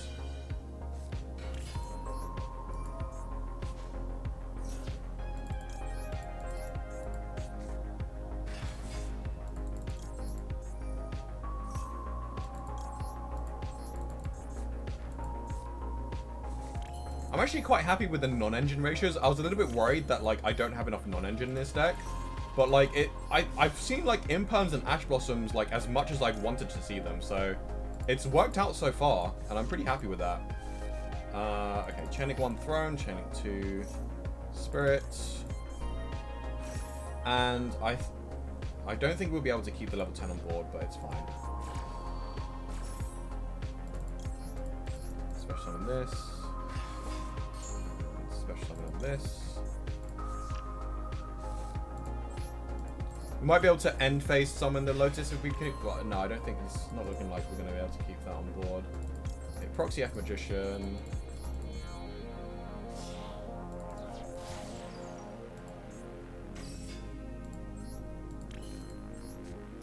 We can do some interesting stuff with Aerial Eater, I believe. Yeah, I believe we can. Yeah, because we haven't used... Okay, whoa. We're going to use Proxy F Magician. Yeah, we haven't used Opening of Spirit Gate, so I think we can get Caesar and Varudras. Which is like the standard Yubel end board. We're playing Fiendsmith Yubel without Fiendsmith. Let's go. Or Unchained. Oh my god. This is crazy. The fact that I can do this is insane, by the way. Yeah, we do this. And I think we actually send Shyama here. Yeah, we send Shyama here. We could send Buio, which basically gets us the same thing. But... Actually, maybe we do send... Yeah, actually, no, sending Buio is actually slightly better than sending Shyama. Because... it puts the Mutiny in the Sky in rotation. And so, allows us for a slightly better grind game. So yeah, we go into this for our second level 6. I guess we shuffle... Oh, wait, because... Oh, no, we can still go Varudras, actually. We just need to shuffle back the correct things. So I guess this is shuffle-backable. Shuffler back a ball. And this is good to shuffle back. I think we probably should have shuffled back the Dark Beckoning Beast, just to have it back in deck. Because it's nice to have Dark Beckoning Beast in deck, in case you need to activate the second opening Spirit Gates. But it's fine. Okay, so we'll get the Caesar out. The Proxy F Magician is going to be sitting on board, but that's fine. We don't have enough materials to go into Cross Sheet, but that's fine. And then we go Opening Spirit Gates for one of the level 10s, and then Gruesome Grey Scrammer for the other level 10. Unfortunately, we don't have Super Poly, but that's fine. We do have an Imperm instead. So add back the discard fodder. Because if we did have Super Poly, that would be really good, because we would have the discard fodder for the Super Poly. And then Gruesome Grey Squirmer. Summon the Yubel. And there we have the Varudras. Okay, so we do need to use Varudras first before we use Phantom, because the Yubel is stuck under the material of Varudras. But that should be okay. So if there's something that we desperately need to monster negate, we will probably have to use Varudras on that. But we do have an Imperm to cover for that, so I'm pretty confident about this end board, basically. Let's see what our opponent has. We'll let this resolve. This is fine. I do want to save my Omni Negate for something very important. Like either a board breaker or like Branded Fusion, like something... Actually, no, because I can use this to negate Branded Fusion. What's he playing? Banishes Fabled Lurie? Excuse me? What are you doing? Like, are you expecting to add Fabled Lurie to your hand? Like, in the next 2 turns? Like, what are you trying to do with that? Bro. Well, this scary end board? Hell yeah. I always have a scary end board. Because I'm the Yubel combo master. Oh, not the talents. That sucks, actually. There goes my Caesar. That's actually a big issue. What? Excuse me? Okay, I guess an Omni Negate is good. But luckily I do have the... Bro. Read Nightmare Pain. Read Nightmare... Oh, wait, no. I think he did read Nightmare Pain, but he's going to be able to destroy something at the start of the... Oh, whoa, okay. Okay, that actually forces out some shenanigans from me. Okay, I'll let him go to battle phase. At the start of the battle phase... No, I think I'll do it on attack declaration, because this is at the start of the damage step. Yeah. That's quite smart by my opponent, actually. This basically forces out the Imperm here, because I actually don't want my Caesar to get destroyed here. I was thinking the better play would be to, like, summon the... to steal my Caesar. In fact, I actually still think it's... Summoning the Caesar is the better play here. But yeah, we don't need to gate that, because obviously... We're trading the Imperm for the thingy. But yeah, because he's done that, he does take 3k, and he cannot destroy because he no longer has material. It's a good thing I know how my own cards work. Set 3 and pass. Okay, well, give me back my Varudras, please, then. We'll put this here. Honestly, set 3 and pass is kind of scary. Let's see how we're going to do this. I guess we just start popping cards. Yeah. Yeah, okay. Yeah, we start popping cards.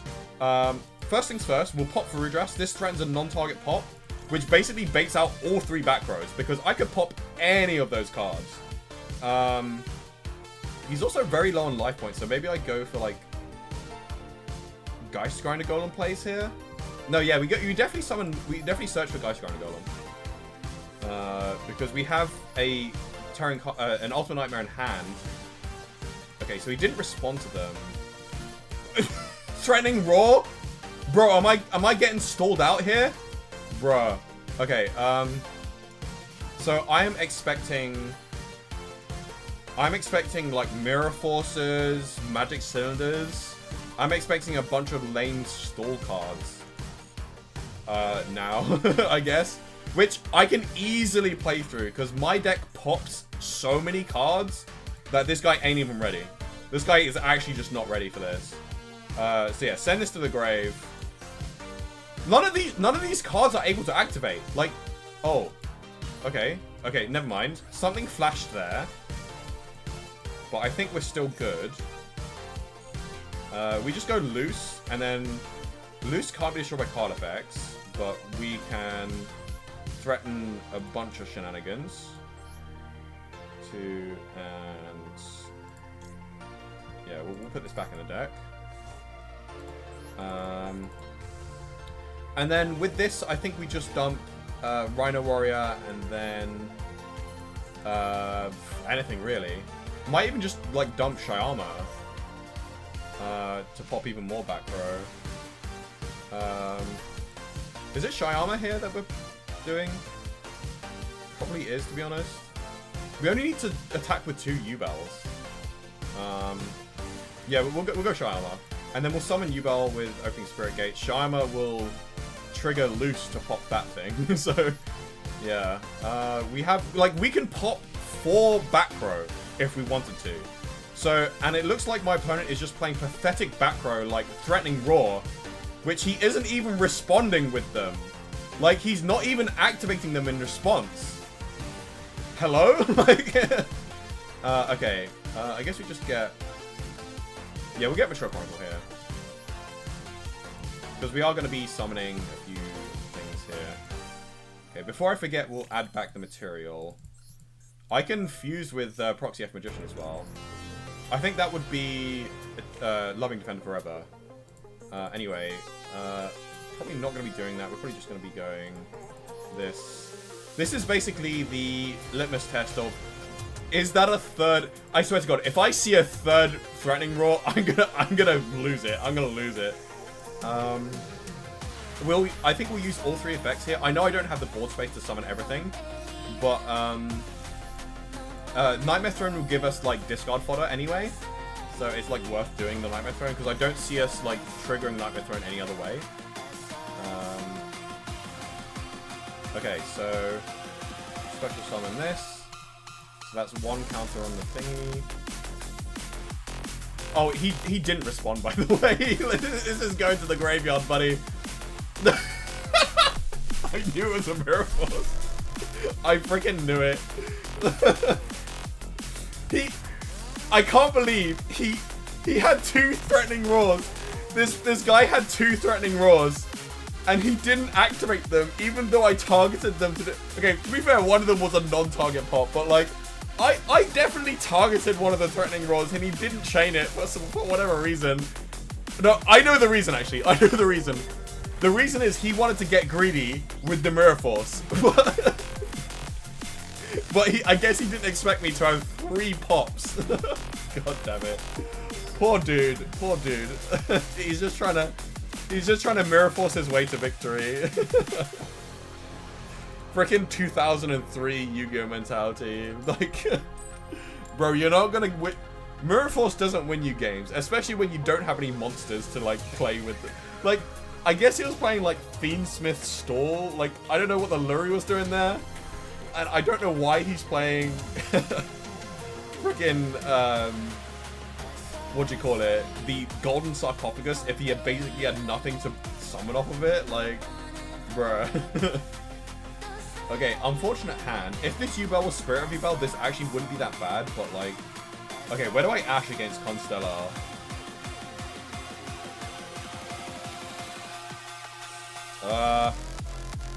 I don't think this is a good Ash target, because I know he probably has like 5 other like Stellar monsters in hand that can summon. This has an effect as well. Okay, what's been activated? Can you please... Hello? Why does it not tell me what's been... If this card is something, you can add 1 Telematic in your deck to your hand. Where do I Ash? I think I just Ash one of the rank 4s.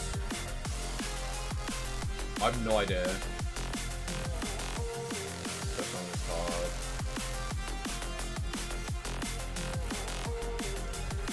I don't know. Maybe I Ash this. I don't know. Whatever. I'm just gonna Ash this. I can't be bothered like spending so much time thinking about it when it's probably not gonna matter. Like, this Ash is not gonna stop his combo no matter what. I mean, looking back, I probably should have just like Ash this and just hope he doesn't have the extender in hand.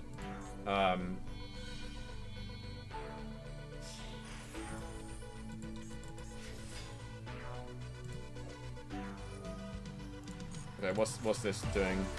Why is it not telling me the effect? It usually like has like a little speech bubble telling me the effects.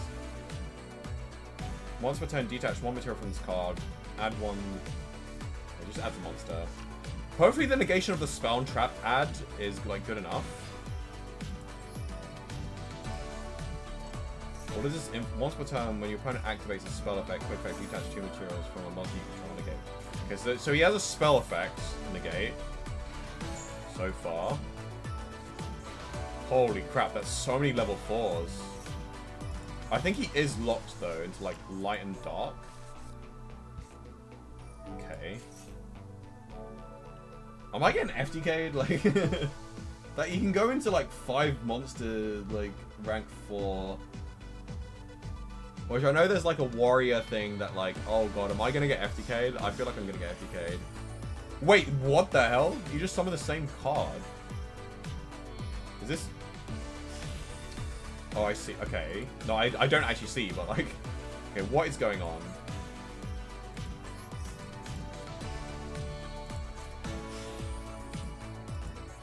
I feel... I don't know why. My spider senses are tingling and I feel like I'm getting FTK'd. Oh my god! Skip my... Oh. I knew I was gonna get FTK'd. Bro. What do you mean, skip my turn?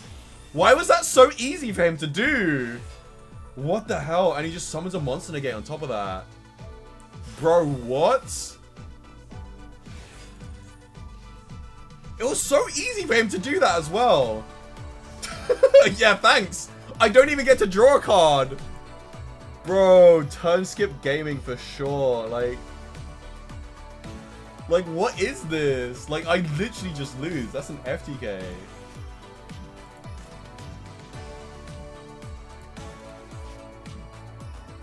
Is there, like, some kind of stipulation of, like...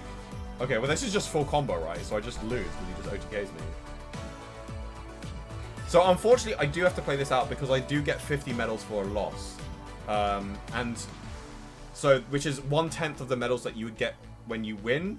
So, the losses do add up as long as you don't surrender. Because if you surrender, you get nothing. But if you, like, lose by game mechanic without surrendering, then you do get the 50 medals. So, I'm sorry that you guys have to sit through this, but I am not going to surrender until he kills me here. But, yeah, this is my first time getting turn skipped by the Constellar Tellarknight cards with a new support. But, like, why?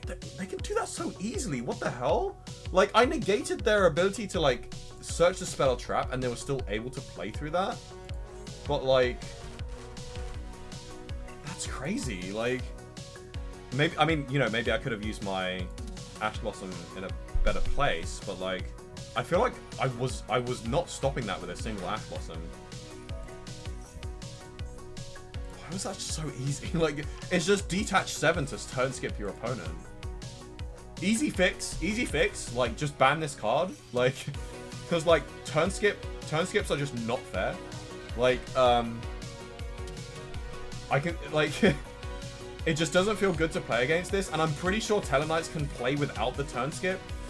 Do not do it to me again. That's just BM. Like, just OTK me, buddy. The thing is, if I have Spirit of Yubel, then, like, I actually stand a decent chance of winning that. But he can just monster negate it, to be fair. Does it negate destroy? Yeah, it doesn't destroy. So even if I had Spirit of Yubel, he does have the monster negate to check the Spirit of Yubel. So I do just lose that.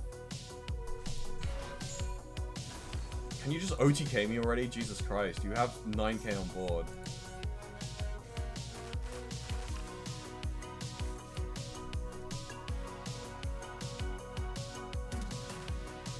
He can't infinitely turn skip me though. I know that for sure. If he had the world on board and like the light barrier thing, then he would be able to turn skip me infinitely. Because like you can choose the coin flip and then you go the world effect and you just keep it on board and you just keep him turn skipping. But yeah, okay, good. Good thing he actually ended it for me. Yeah, I guess, you know, what can you do? Literally nothing I could have done there, but other than draw better hand traps. which already is not easy in a 50 card deck, by the way. Like, I'm already struggling with this 50 card deck shenanigans, which I kind of have to run because this deck runs a lot of breaks just to be able to function. But yeah. And by the way, you guys can actually play this deck at home. Like, if you want to play, like, the Buio... This is basically what the Buio engine does for you. Like, you can play without any Fiendsmith, without any Unchained monsters. You can just play the Buio engine if you want to, and then just play the deck like this. And play, like, rank 3 XYZs, have Tour Guide as one of your one-card starters. And, yeah, I think it's, like, a legit way to play Yubel. I don't think it's better than any of the other builds, but it's a very fun way to play Yubel. It is very complicated though, so I don't think anyone is actually doing this because first of all, it's not really good enough to like warrant the complexity of this deck because it is incredibly complicated. This deck, despite it being like, despite the end board being like not that impressive compared to other Yubel builds, because obviously. Some of the end boards that I've made are very, very impressive. But do bear in mind, these are with like 2-card, 3-card combos. Because this is definitely one of the decks where like the more combo pieces you draw in your hand, the more... Okay, well thanks for the free win. The more combo pieces you draw in hand, the better your end board is, right? But whereas like if you compare that to Fiendsmith Yubel, sometimes like the more combo pieces you draw in hand, it doesn't actually increase the ceiling of your end board because it basically ends on the same end board. It just gives you the ability to play through more hand traps, which I think is more valuable anyway. Because you know, sometimes with this deck, if you get more combo pieces, it doesn't always give you the ability to play through hand traps. Sometimes it does give you the ability to play through hand traps, but this deck is so reliant on its normal summon effects resolving that like if they just imperm that, a lot of the times you just don't get to combo. But like because of Duke of Demise, which gives you the additional normal summon, if it does resolve, then you do the additional normal summon and then get your other effects, whether it be Tour Guide or Dark Beckoning Beast. So for example, I'm probably going to show you guys with this hand here. We're going to go Pyrrhias map, and I think we're going to add Dark Beckoning Beast. Or we could add Lotus. No, I think we'll add Lotus. We'll add Lotus. And then I think we'll... Instead of normal summoning Lotus... Oh, okay, never mind. We're going to have to change our plan here. We're adding Lotus, but we're not going to normal summon Tour Guide, because Tour Guide gives too many draws off of Fuel Loss. And we're just going to have to rely on Archfiend Usurpation and Imperm to be enough interrupts. I think we'll do some summons from the deck, though, at least. We'll get, like, Nightmare... this sucks. This sucks. Well, we definitely want to summon Phantom. Yeah, we'll summon Phantom.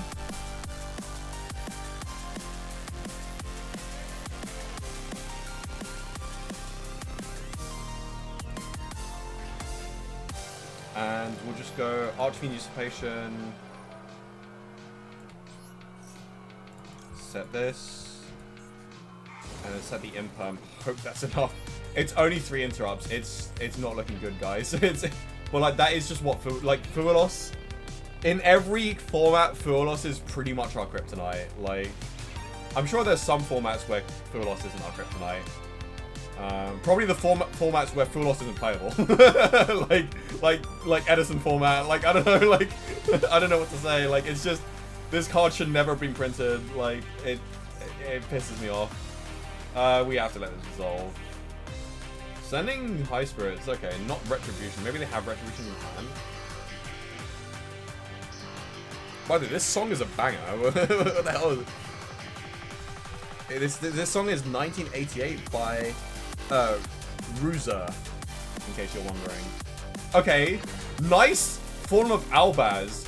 Too bad you can't use the effect because my Phantom can't be used as fusion material. Nice one, Bozo. Okay. I hate how I can't stop this. I really hate how I can't stop this. This is gonna have to resolve. But you know, I might be able to like imperm the Albion or something. I don't know.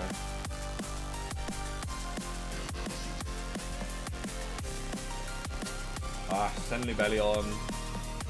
Oh, this gets him so much. God damn it. Maybe I should let this resolve. I don't know. Ugh. I'm just a little bit worried about like a Mirror Jade though. Because Mirror Jade does send for cost, so it's a bit of a problem. Imperming this is also scary. Because he might have like Fall on the Virtuous to dodge it.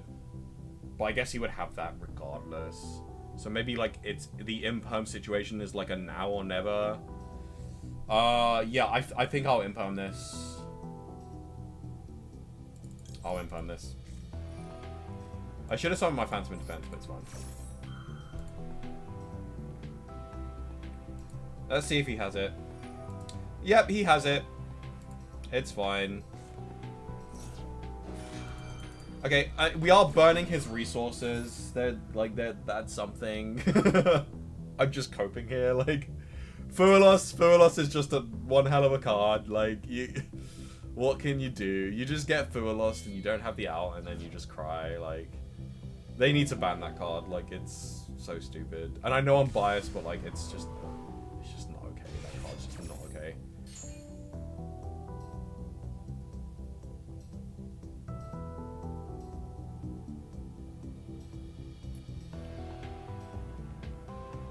So Albion is resolving here.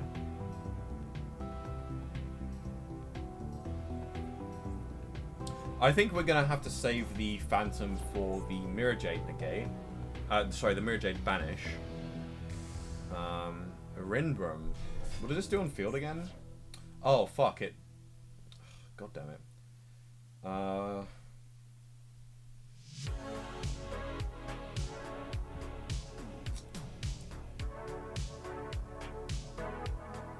That's really annoying. That's just so annoying. So because this can negate the effect, we have to like... We have to actually do this now. Like there's... Because if we don't do this now, he's gonna on-res go Mirror Jade, and then I chain Phantom, and then he chains this to negate Phantom, and then now my Ghastly Glitch is dead. So yeah, we actually just have to do this. It's only during the opponent's turn. So I guess we do just pop this.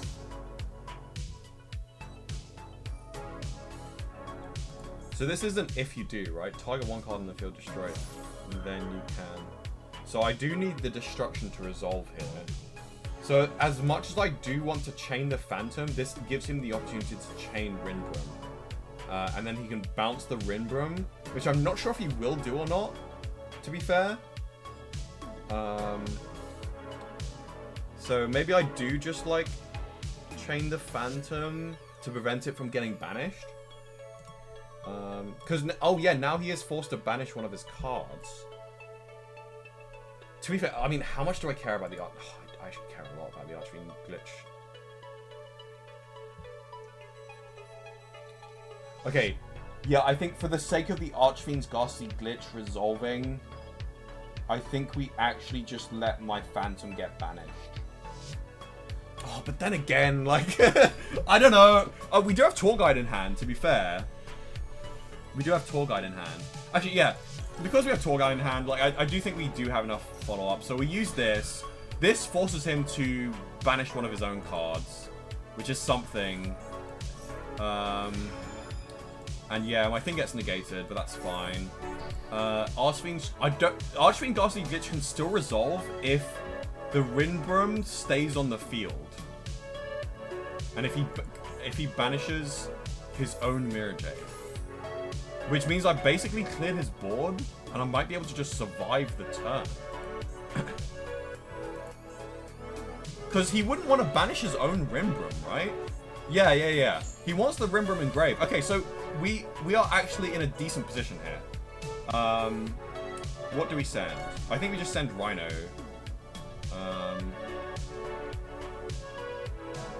Ooh. We could...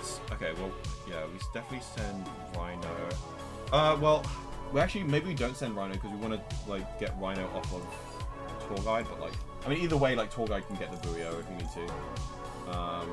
No, because actually the Rhino is the only way that we can actually trigger Archfiend Heiress.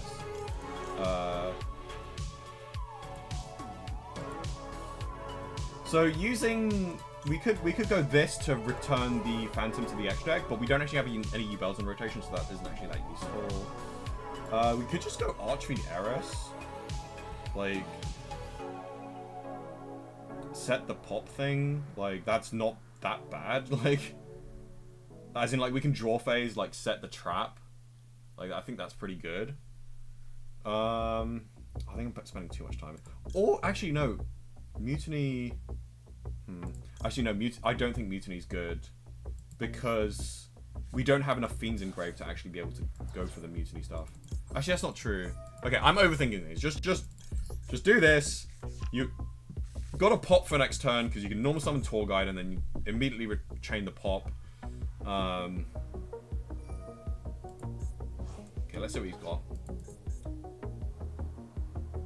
got. He's already used Branded Fusion. Okay, so he can't activate that because it's set.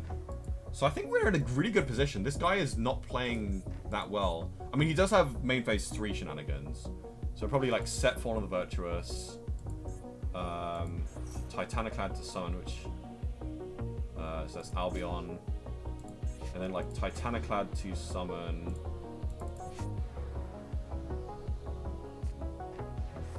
Oh, he sets this. This is the Super Poly. Fusion summon by banishing fusion materials mentioned in either field. That's really annoying. So he's going to be able to get back the Mirror Jade, basically. The Rimbrum was actually correctly special summoned, so he can... And so was the Albion, so he's got plenty of targets.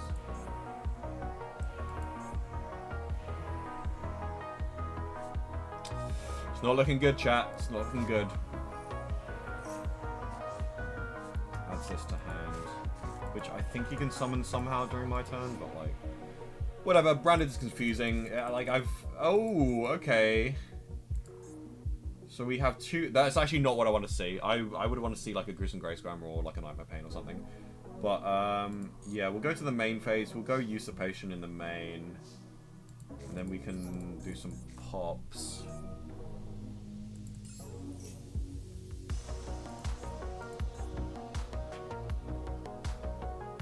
Which normal summon do we go for? To be fair, I don't think he has like negates, but he does have a thing that can like banish my shenanigans. And actually, you know what?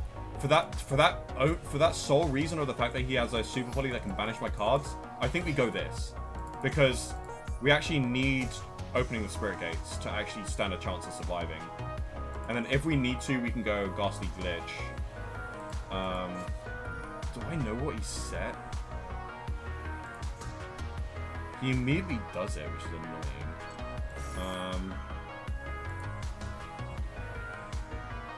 Wait, so this was just a random card that was set.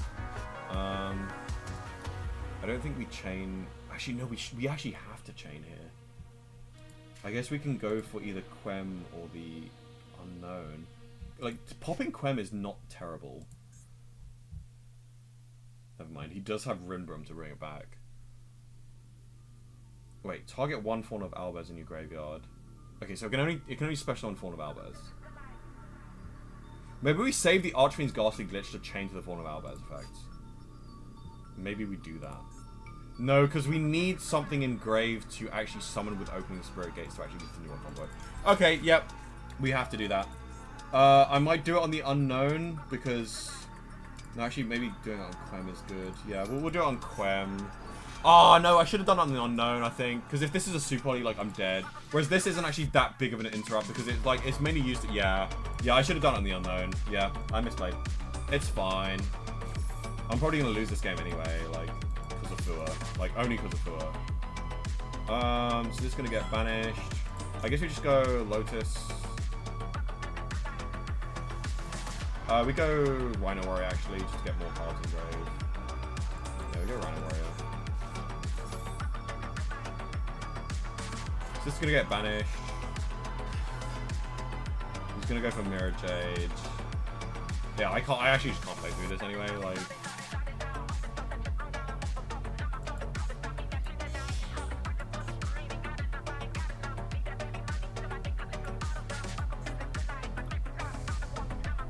Oh, Dracospelia. Okay.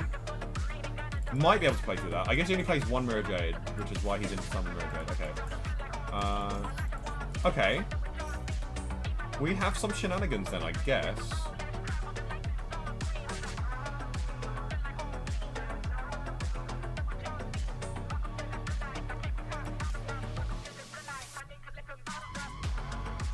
Oh, we go for Mutiny plays. We go for Mutiny plays for sure. Let me think. Okay, yeah.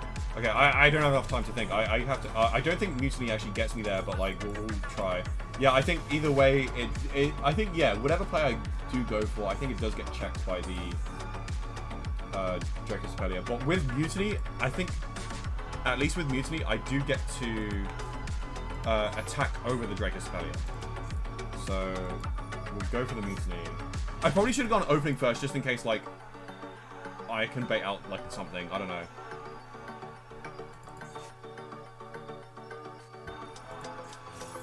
Yeah, no, I should have gone opening to. Yeah, it's fine.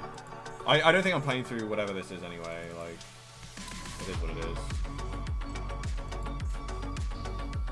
Unfortunate.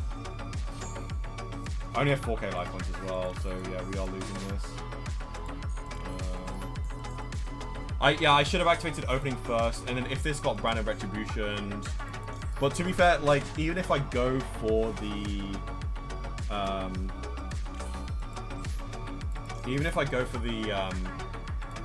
wait, do I actually have something here? No, not really. I should play Typhon. Can I play? Yeah, I can play Typhon in this. I need to play Typhon. I'm gonna let the timer run out here because I think I lose this. Wait, do I lose this? If I had Typhon, then I actually would have been able to play through this, which is interesting. But yeah, basically, actually no, I wouldn't be able to play through this. Yeah, no matter what he does, it just gets negated. Yeah, we need to add Typhon to the deck, actually. Because Typhon is going to come up. Okay, let's see. Typhon. What do we cut? Maybe we can actually cut this. Because as good of a super body target this is, like, it rarely comes up. And when it does, it's, like, good. It came up once, but then it just got outed. But, like, yeah, I don't know. Because, like, this, like, super body's the whole board anyway, so... Yeah, I'm definitely, like, looking at this right now. Obviously, it's not like I don't want to play this, because this obviously does have its uses, but... I think it just doesn't have as many uses as Typhon, so we are going to cut it. I even feel like the Djinn Buster has more uses than the Tractor, whatever. Okay, I need to record the loss. I had 6,750...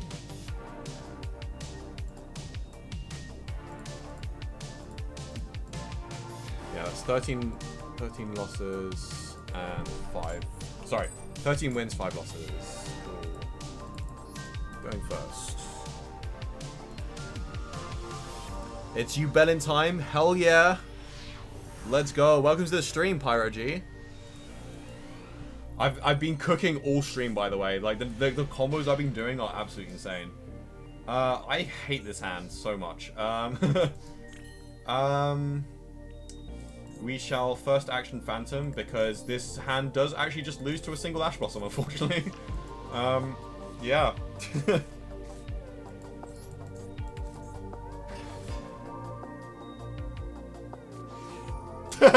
Nice Fua. He didn't read Phantom. Yeah, no, I'm not letting that happen. I guess I'm glad that I first action Phantoms. This is really good for me, actually, because I kind of need the extra body. We don't want to activate that, but what we can do is that we can do Nightmare Pain, destroy the Diabolica in hand. Oh, no, I just realized. I can't Piri Reus map. Oh, god damn it. God damn. Oh.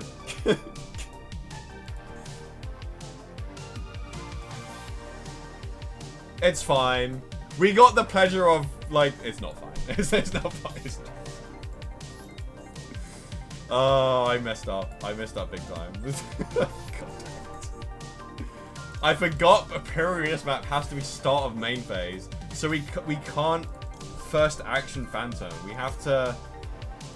Oh, just bait out trap. Please impulse me. Impulse me, do it. No. Okay, whatever. There you go. God. I suck at this game. So yeah, I should have gone first action Pyrrhius map. Unfortunately, that does mean I would have gotten forward. So I guess, to be fair, I probably would have lost either way. Unless they decide not to Fua. If they hold the Fua, then I do get to first action Phantom. Wait, is this, what is this? Is this add... Yeah, special summon 1 from the deck. We'll just have this though. They can add any fusion monster with... any fusion spell with this, but... I'm sure Predapont do their own shenanigans. At least we do have... combo next turn. Oh, unfortunately, I probably should have kept this in hand, like... Because this is going to get banished now, but it's fine. Whatever. I wish this didn't get banished when it's summoned from the hand. Like, it's really annoying. Handle graveyard. This would have been like a crazy card, to be fair, if it was like... Oh, he still gets to do his shenanigans. Okay. I thought I stopped it, but I guess I didn't. Yu-Gi-Oh moment. But still, I'm having fun though. We got a really good win streak. Like at some point we were like 10-2, like kind of crazy. And you know, like 13-5 is still like a crazy win rate because we're just that good at Yu-Gi-Oh.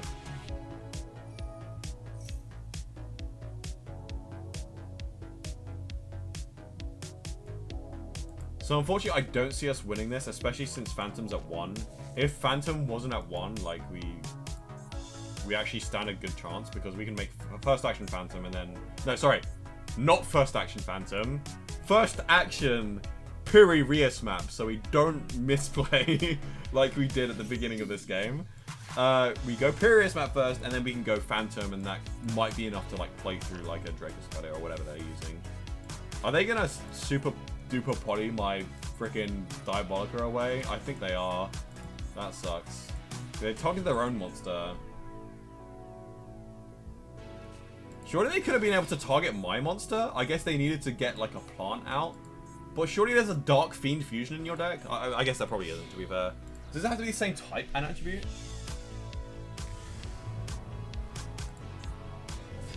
Yeah, this super duper polarization is kind of weird. Like, it's not a real board breaker, but it sometimes can be. Special summon 1 monster from the X deck with the same type and attribute. Right, okay. Yeah, so he needed to do a Dark Fiend. So it's only really good in like mirror matches as a board breaker.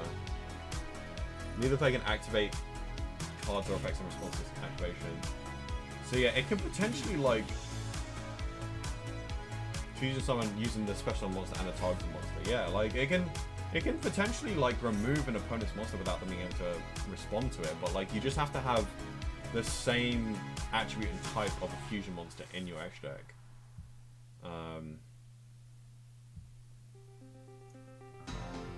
It doesn't ignore the summoning conditions, because if it did, that would be kind of broken. But, yeah.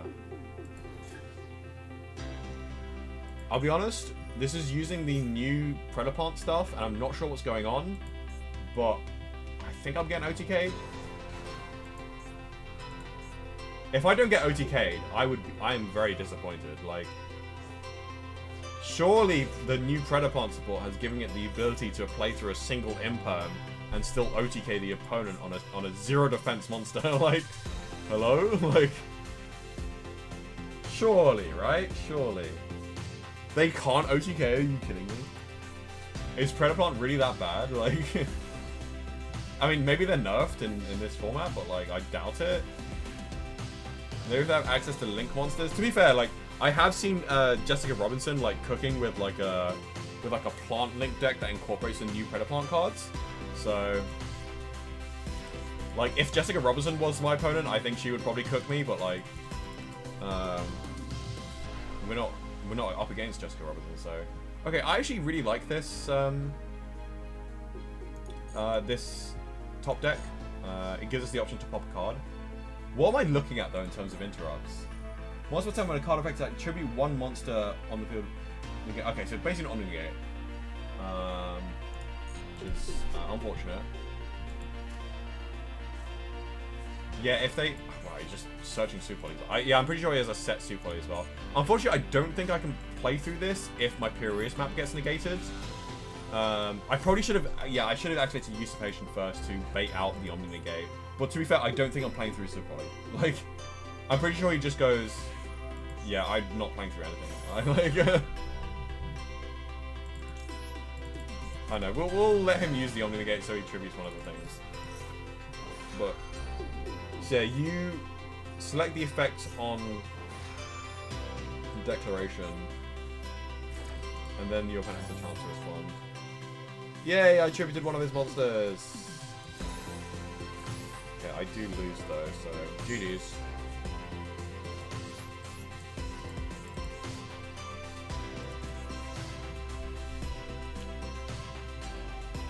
But yeah, I think I am going to make this my last game, so...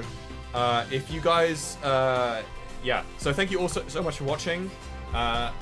We ended with a 13-6 win-loss ratio, which is way above 50%. And yeah, I will show you the deck profile one more time at the end of this game.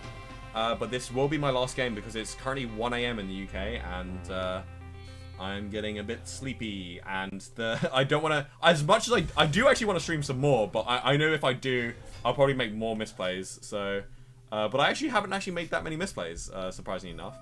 At least not misplays, not obvious misplays, other than the Imperm incident. We do not talk about the Imperm incident that happened this stream. That was incredibly embarrassing, and I did just sacrifice a very potentially good game that I could have probably scraped a win out of, despite going second against a full, like, shock end board. Like, I would have actually broken that end board if I didn't play into the Imperm column, but, like, yeah, that was really stupid. But otherwise, I had a lot of fun this stream. I had some absolutely incredible plays, incredible combos.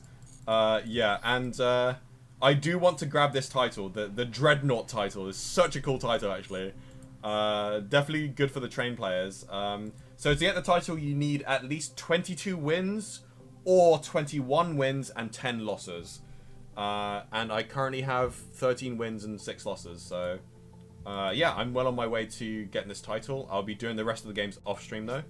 But I hope you guys enjoyed the stream. Ooh, look at all these gems. Whoa. Oh, 600. Let's go. So yeah, they've also added some new missions. So if you haven't already, you can do the additional missions that they've added. I think it's these 20 additional duels, which is the last mission that I need to complete. And yeah, so lots of gems available to you guys. There's also the Theme Chronicle, if you guys haven't already played this. Unfortunately, all of the Yubel cards are banned in this, because this is supposed to be like a solo mode only like deck thing. I'm playing Ice Barriers because I know how to play Ice Barriers. And I have like some of the URs, so yeah, it's still like a budget Ice Barrier build, but like, because I only play like one of the Mirror Mage, but yeah, it still works. It's good. I've been winning a lot of games with it. Because you can just floodgate your opponent out of monster effects with Lancia, so it's still good. I've also been experimenting with a cool little yummy FTK deck. You can screenshot this. You're gonna have to figure out how it works yourself though, but I watched this like really cool video from Yugi Jojo ASMR. So shout outs to Yugi Jojo ASMR. He almost brought like a very similar like yummy FTK list to like the YCS Australia, YCS Sydney or something, and like yeah, he made a whole documentary on it, and it's a very good documentary. So check out Yugi Jojo ASMR with the yummy FTK. You might be able to find it in the search results, and I highly recommend you check out that video because it's really cool, and it inspired me to play this in ranked. And it's actually been a lot of fun in ranked because like even if your FTK gets stopped, like you still just have like yummy interrupts, which is like Cookie, Bookamoon 2, Surprise, Bounce 2, like Cookie, regular Cookie to pop 1. Like it's pretty good. It's pretty good. And obviously, if I was playing like TCG, I would have a side deck so I could side in even more like main deck interrupts, such as like FA Dawn Dragstone and stuff. Anyway, sorry, I don't know why I'm talking about this. I was just being really excited about it recently in terms of what decks that I've been looking at. But yeah, oh yeah, I don't know if I showed the deck profile. I'm so sorry for you guys waiting for the deck profile. My bad. Here's the deck profile. I'm sorry, so sorry. I always get like distracted and go on a tangent when I do these streams. So yeah, here's the deck profile. We have yeah, Pirius map. Unfortunately, Samsara listens at 1. We have 3 Nightmare Thrones. Terraforming, I believe, is banned because it's banned in Master Duel. Nightmare Pain can sometimes work as a starter. Sometimes you have the combination of Spirit of Yubel plus Geist Grinder Golem as a combo. So there's a lot of like really weird 2-card combos that you kind of have to improvise. Like sometimes Dark Beckoning Beast plus Archfiend Usurpation is actually full combo, because you can go Archfiend Usurpation and then Dark Beckoning Beast grabs Opening Spirit Gates, Archfiend Usurpation to like pop your own Dark Beckoning Beast to send a Lotus to the graveyard, and then you can discard Opening Spirit Gates to summon back Lotus. So yeah, there's some, you really have to improvise with this, but like the MVPs of the deck are the new Archfiend Heiress and 3 Archfiend Usurpation, which is basically a quick play spell that searches this, and it can activate the same turn it's set to basically target a card in the field, destroy it, send a fiend, which is really, really good in this deck because we have a lot of cards that we want to be in the graveyard. I've noticed from the gameplay that like Shyama didn't come up as often as I expected it to, so if you want to, you can cut Shyama. Most of the time we were just sending like Buio, and then obviously Rhino Warrior, sending Archfiend Heiress, because like in the grind game, like you can send Archfiend Heiress multiple times, and you can just keep on like shuffling back the Archfiend Heiress with Muting the Sky to summon all of your 3 Fiend fusions, which is Duke of Demise, Aerolita, and Loose, which you do want to recycle them as well. Like you want to summon Loose by using the Aerolita or the Duke of Demise, so you can like continue the loop. And yeah, this deck has incredible grind game. Unfortunately, there isn't that much space for non-engine. As you can see, the only non-engine we have is 3 Ash, 2 Fua, Imperm, and Super Volley, and we're already running 50 cards. But yeah. Yeah, so the other cards that you want to send from the deck to grave are, first of all, you want to send Buio. Second of all, you want to send Archfiend Heiress. Sometimes you want to send Gruesome Grey Skirmer if you haven't gone through the Yubel engine yet. I think Shyama is definitely cuttable, so I recommend cutting Shyama if you want to play this yourself, because it didn't really come up that often. I'm just going to do that now. I don't know the full loss. And then next up, you want to send, if you have a battle phase this turn, then you want to send the Geist Grinder Golem, because the Geist Grinder Golem can summon itself from the grave if you summon Yubel. But you only really need to send the Geist Grinder Golem if your opponent doesn't have any monsters on the field, or if your opponent doesn't have a monster with 2,700 attack or more, because then you can't get the OTK through 3 Yubels. And then pretty much the last target that you can send is Diabolica, but it does come up, and it did come up in some of my games, a lot more than Shyama, because when Diabolica is sent to the graveyard, and I did some really cool shenanigans where I sent Fiendish Rhino Warrior on my opponent's turn, and then I sent Diabolica in the draw phase to add Fiendish Rhino Warrior back to my hand, and then I like Super Poly discarded the Fiendish Rhino Warrior, triggered the Fiendish Rhino Warrior to send another Fiend from deck to grave. It was crazy. Like, yeah, it was such a fun stream. This deck has so many really, really cool, like, creative plays. The combos are incredibly difficult, though, because you really need to think, like, 5 steps ahead. Like, oh, is my Proxy F Magician going to have enough materials to fuse with? And, like, can I go for Cross Sheep? Or do I need to use the materials to go into the rank, into the rank 6? Or, yeah. And, like, can I summon Djinn Buster? Like, sometimes Djinn Buster comes up as, like, a card you summon after you go for the combo. Yeah, it was pretty cool. It was very, very interesting to play this deck. It's very, very similar to my Genesis build. I do need to make a video on my Yubel Genesis build, because it plays 3 Archfiend Usurpation in the deck as well. And it plays very similar to this. The only difference is that we don't have the Link monsters. So say subscribe to the channel if you want to check out that Genesis video. It's just going to take me quite a long time to actually make it. And when I want to make it, I want to make it when I can actually like get some gameplay of it as well in like locals or something. And I don't want to make it too early because the points list might change. So I want to focus on other videos first. I currently have a Sacred Beast video coming out because that's quite fresh with it just being released in Chaos Origins. I also want to make a video about the Skull Archfiend from the Light and Darkness Ritual archetype, because the Light and Darkness Ritual doesn't really have that much synergy with Yubel, but the Skull Archfiend monster itself is a really, really good card in Yubel. It's really, really weird. So like, I don't know if I want to play Skull Archfiend in Yubel to like send Light and Darkness Ritual just to get discard fodder in hand, and then like we just play the Light and Darkness Ritual cards without playing Mind Shuffle. I don't know. I don't want to go on. I need to theory craft some more about it. But yeah, stay tuned for lots of shenanigans in the future. There might even be a yummy Yubel FTK as well that I might be cooking up. I am cooking that up, by the way, and it's actually really spicy. You guys should look forward to it. So yeah. Also, Tim, I don't think I saw your message, but thanks for joining the stream. Neo's Fusion for Kluger and Wiseman? Oh yeah, those are legal. You could totally do that, but I don't think you need to, because like, you know, we do have like really decent interest with Yubel stuff, but yeah. Also, the rank 7 Summon Skull retrain. Oh, there's a rank 7 Summon Skull retrain? Oh, I think I remember reading that. That's like in the OCG that hasn't been released yet, right? Yeah, I might want to look into that. That has potential for Fiend Slop.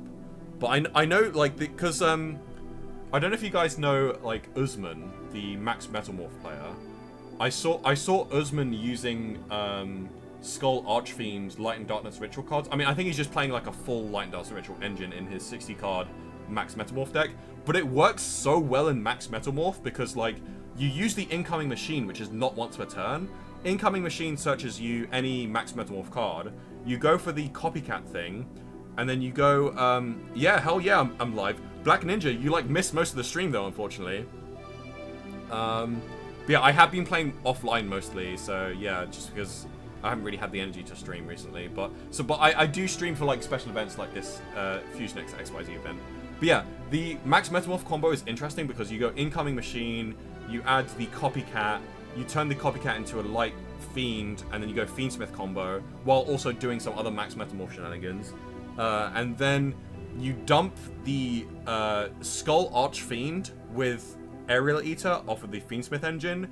The Skull Archfiend sends the Ritual spell for Light and Darkness Ritual. It adds the Black Chaos, and then you use the Skull Archfiend effect to return. No, you use the Light and Darkness Ritual effect to return Skull Archfiend and the Ritual spell to hand, and then you Ritual Summon. You Ritual Summon the Black Chaos, and then the Black Chaos on summon can add back any spell from grave to hand, and you add back the Incoming Machine, and it's not once per turn. So you just Incoming Machine, add another Metamorph card, and it's kind of crazy. But in the context of Yubel, I don't know if there's a specific non-once per turn spell card that you can make use of, other than Terraforming. So Terraforming is a thing. So for like 60 card piles, there's potential, but obviously you need to start with Terraforming, which is a one-of, which isn't really feasible. So yeah, but like there is like, if you play like a Mitsurugi engine, which you'll probably be playing a Mitsurugi engine if you have the Skull Archfiend, then if you can get like 3 level 4s, I think the Mathmech rank 4 can like send a spell from deck to grave. Wait, let me actually look this up. Hold on. We are theory crafting like post stream, by the way. Like I've already finished stream, but like, so if you guys want to leave, you can. But like, I'm just doing some theory crafting talk in post stream. What was the Mathmech? It was this card. Oh, it just adds any level 4 monster. Okay, yeah. So this, if I can manage to get like 4 level 4 monsters with like maybe the Mitsurugi engine, I can add one. Also, there's a new level 4/00 Fiend extender which I might be able to use to help make the Alan version. But I can add any spell or trap from my deck to the hand. And then so if I add like a very powerful non-once per turn spell that I can abuse the heck out of, like, this is once per turn, but like, yeah. Unfortunately, the thing is that there's no, wait. 1-for-1's not once per turn, guys. 1-for-1's not once per turn. Because, like, terraforming's really good. Like, terraforming's really good, but, like, there's only so many field spells that I can go through that I can actually get use out of. But, like, 1-for-1 might be potential. Because this isn't once per turn. And then I can add it back with Black Chaos. Because I can, like, just by sending the Skull Archfiend, I can get into Black Chaos, which adds back a spell. And even without that, Skull Archfiend also has the effect to return any 2 banished cards or cards from the grave. So I can return, like, the one of Yama that is banished in the combo, which is really good. So 1-for-1, yeah, I mean, 1-for-1 needing a monster in hand isn't a problem. Because actually, like, I will have monsters in hand with the Light and Darkness Ritual engine. Because Skull Archfiend will be in the hand with the Light and Darkness Ritual. Because this Light and Darkness Ritual adds Skull Archfiend and itself back to hand. So 1-for-1 will actually have additional material to, like, send from hand to grave. So, like, yeah. I don't know. There's definitely some potential for, like, some combo slop that we can cook up with this. But, like, I'm still theory crafting it. Yeah. Otherwise, Light and Darkness Ritual Yubel is kind of a thing. It's just that there isn't really enough synergy to warrant playing it over, like, other builds. Like, I still think the Yummy build is better. And also, the Sacred Beast build is pretty decent as well. Like, if I was to put them on a tier list, I would say the top 2, which I don't know which one's better, is Yummy Yubel and Fiendsmith Yubel. I'd say those are the top 2 Yubel decks in TCG. And then I'd say after that, it would be Sacred Beast Yubel. And then after that, it would be, as in the new Sacred Beast cards, by the way, which I still need to finish the video. I'm currently, like, working on editing and doing shit with that video, but, like, it's taken so long. Like, it's taken me, like, 3 months to, like, finish that video. But yeah, Sacred Beast Yubel video is coming soon. Sacred Beast, I've been playing with Sacred Beast Yubel for, like, since Corey came out, actually. Like, I've been playing it at locals, and it's actually really good. Like, anyway, so yeah, next best is Sacred Beast Yubel. So that'll be the 3rd best deck. And then 4th best deck would be Pure Yubel, which is still really, really good because you can play Dominus Impulse, unlike the other things. And then after that would be, like, actually, you know what? On the same level as Pure Yubel, I would probably put, like, the janky hybrid decks, such as, like, Canine Yubel, Mitsurugi Yubel, Light and Darkness Ritual Yubel, all of the hybrid Yubel decks that don't have enough synergy, but, like, as in, like, because, like, Canine Yubel, you can use the Canine engine to bridge into Yubel, but you can't bridge into Canine with Yubel. And with Mitsurugi, you can bridge into each other, but they don't really complement each other enough to warrant playing the Mitsurugi engine. And although you can bridge into each other, the bridges are kind of awkward and you have to go out of your way to do it. Actually, no, that's not true anymore because you would play the Skull Archfiend to bridge into Mitsurugi easily. So yeah, never mind. So Skull Archfiend gets you an easy bridge, but, like, the problem with the Mitsurugi Yubel build is that there's a lot of bricks for Mitsurugi. So yeah, but you can play Mitsurugi Yubel. And then there's, like, Light and Darkness Ritual Yubel, which, like I said before, you can bridge Yubel into Light and Darkness, but you can't bridge Light and Darkness into Yubel. At least I don't think you can. There's someone else who's been in the Yubel Discord, which you should join the Yubel Discord if you haven't already. Someone else in the Yubel Discord has been cooking with Light and Darkness Ritual Yubel, and they think it's really good, so yeah. Are there any Dark Fiend rank 4 XYZ monsters that the Garbage Golem can abuse when it comes out? I don't think there's any rank 4. I mean, there's some endboard pieces. There's some endboard pieces because there's wait.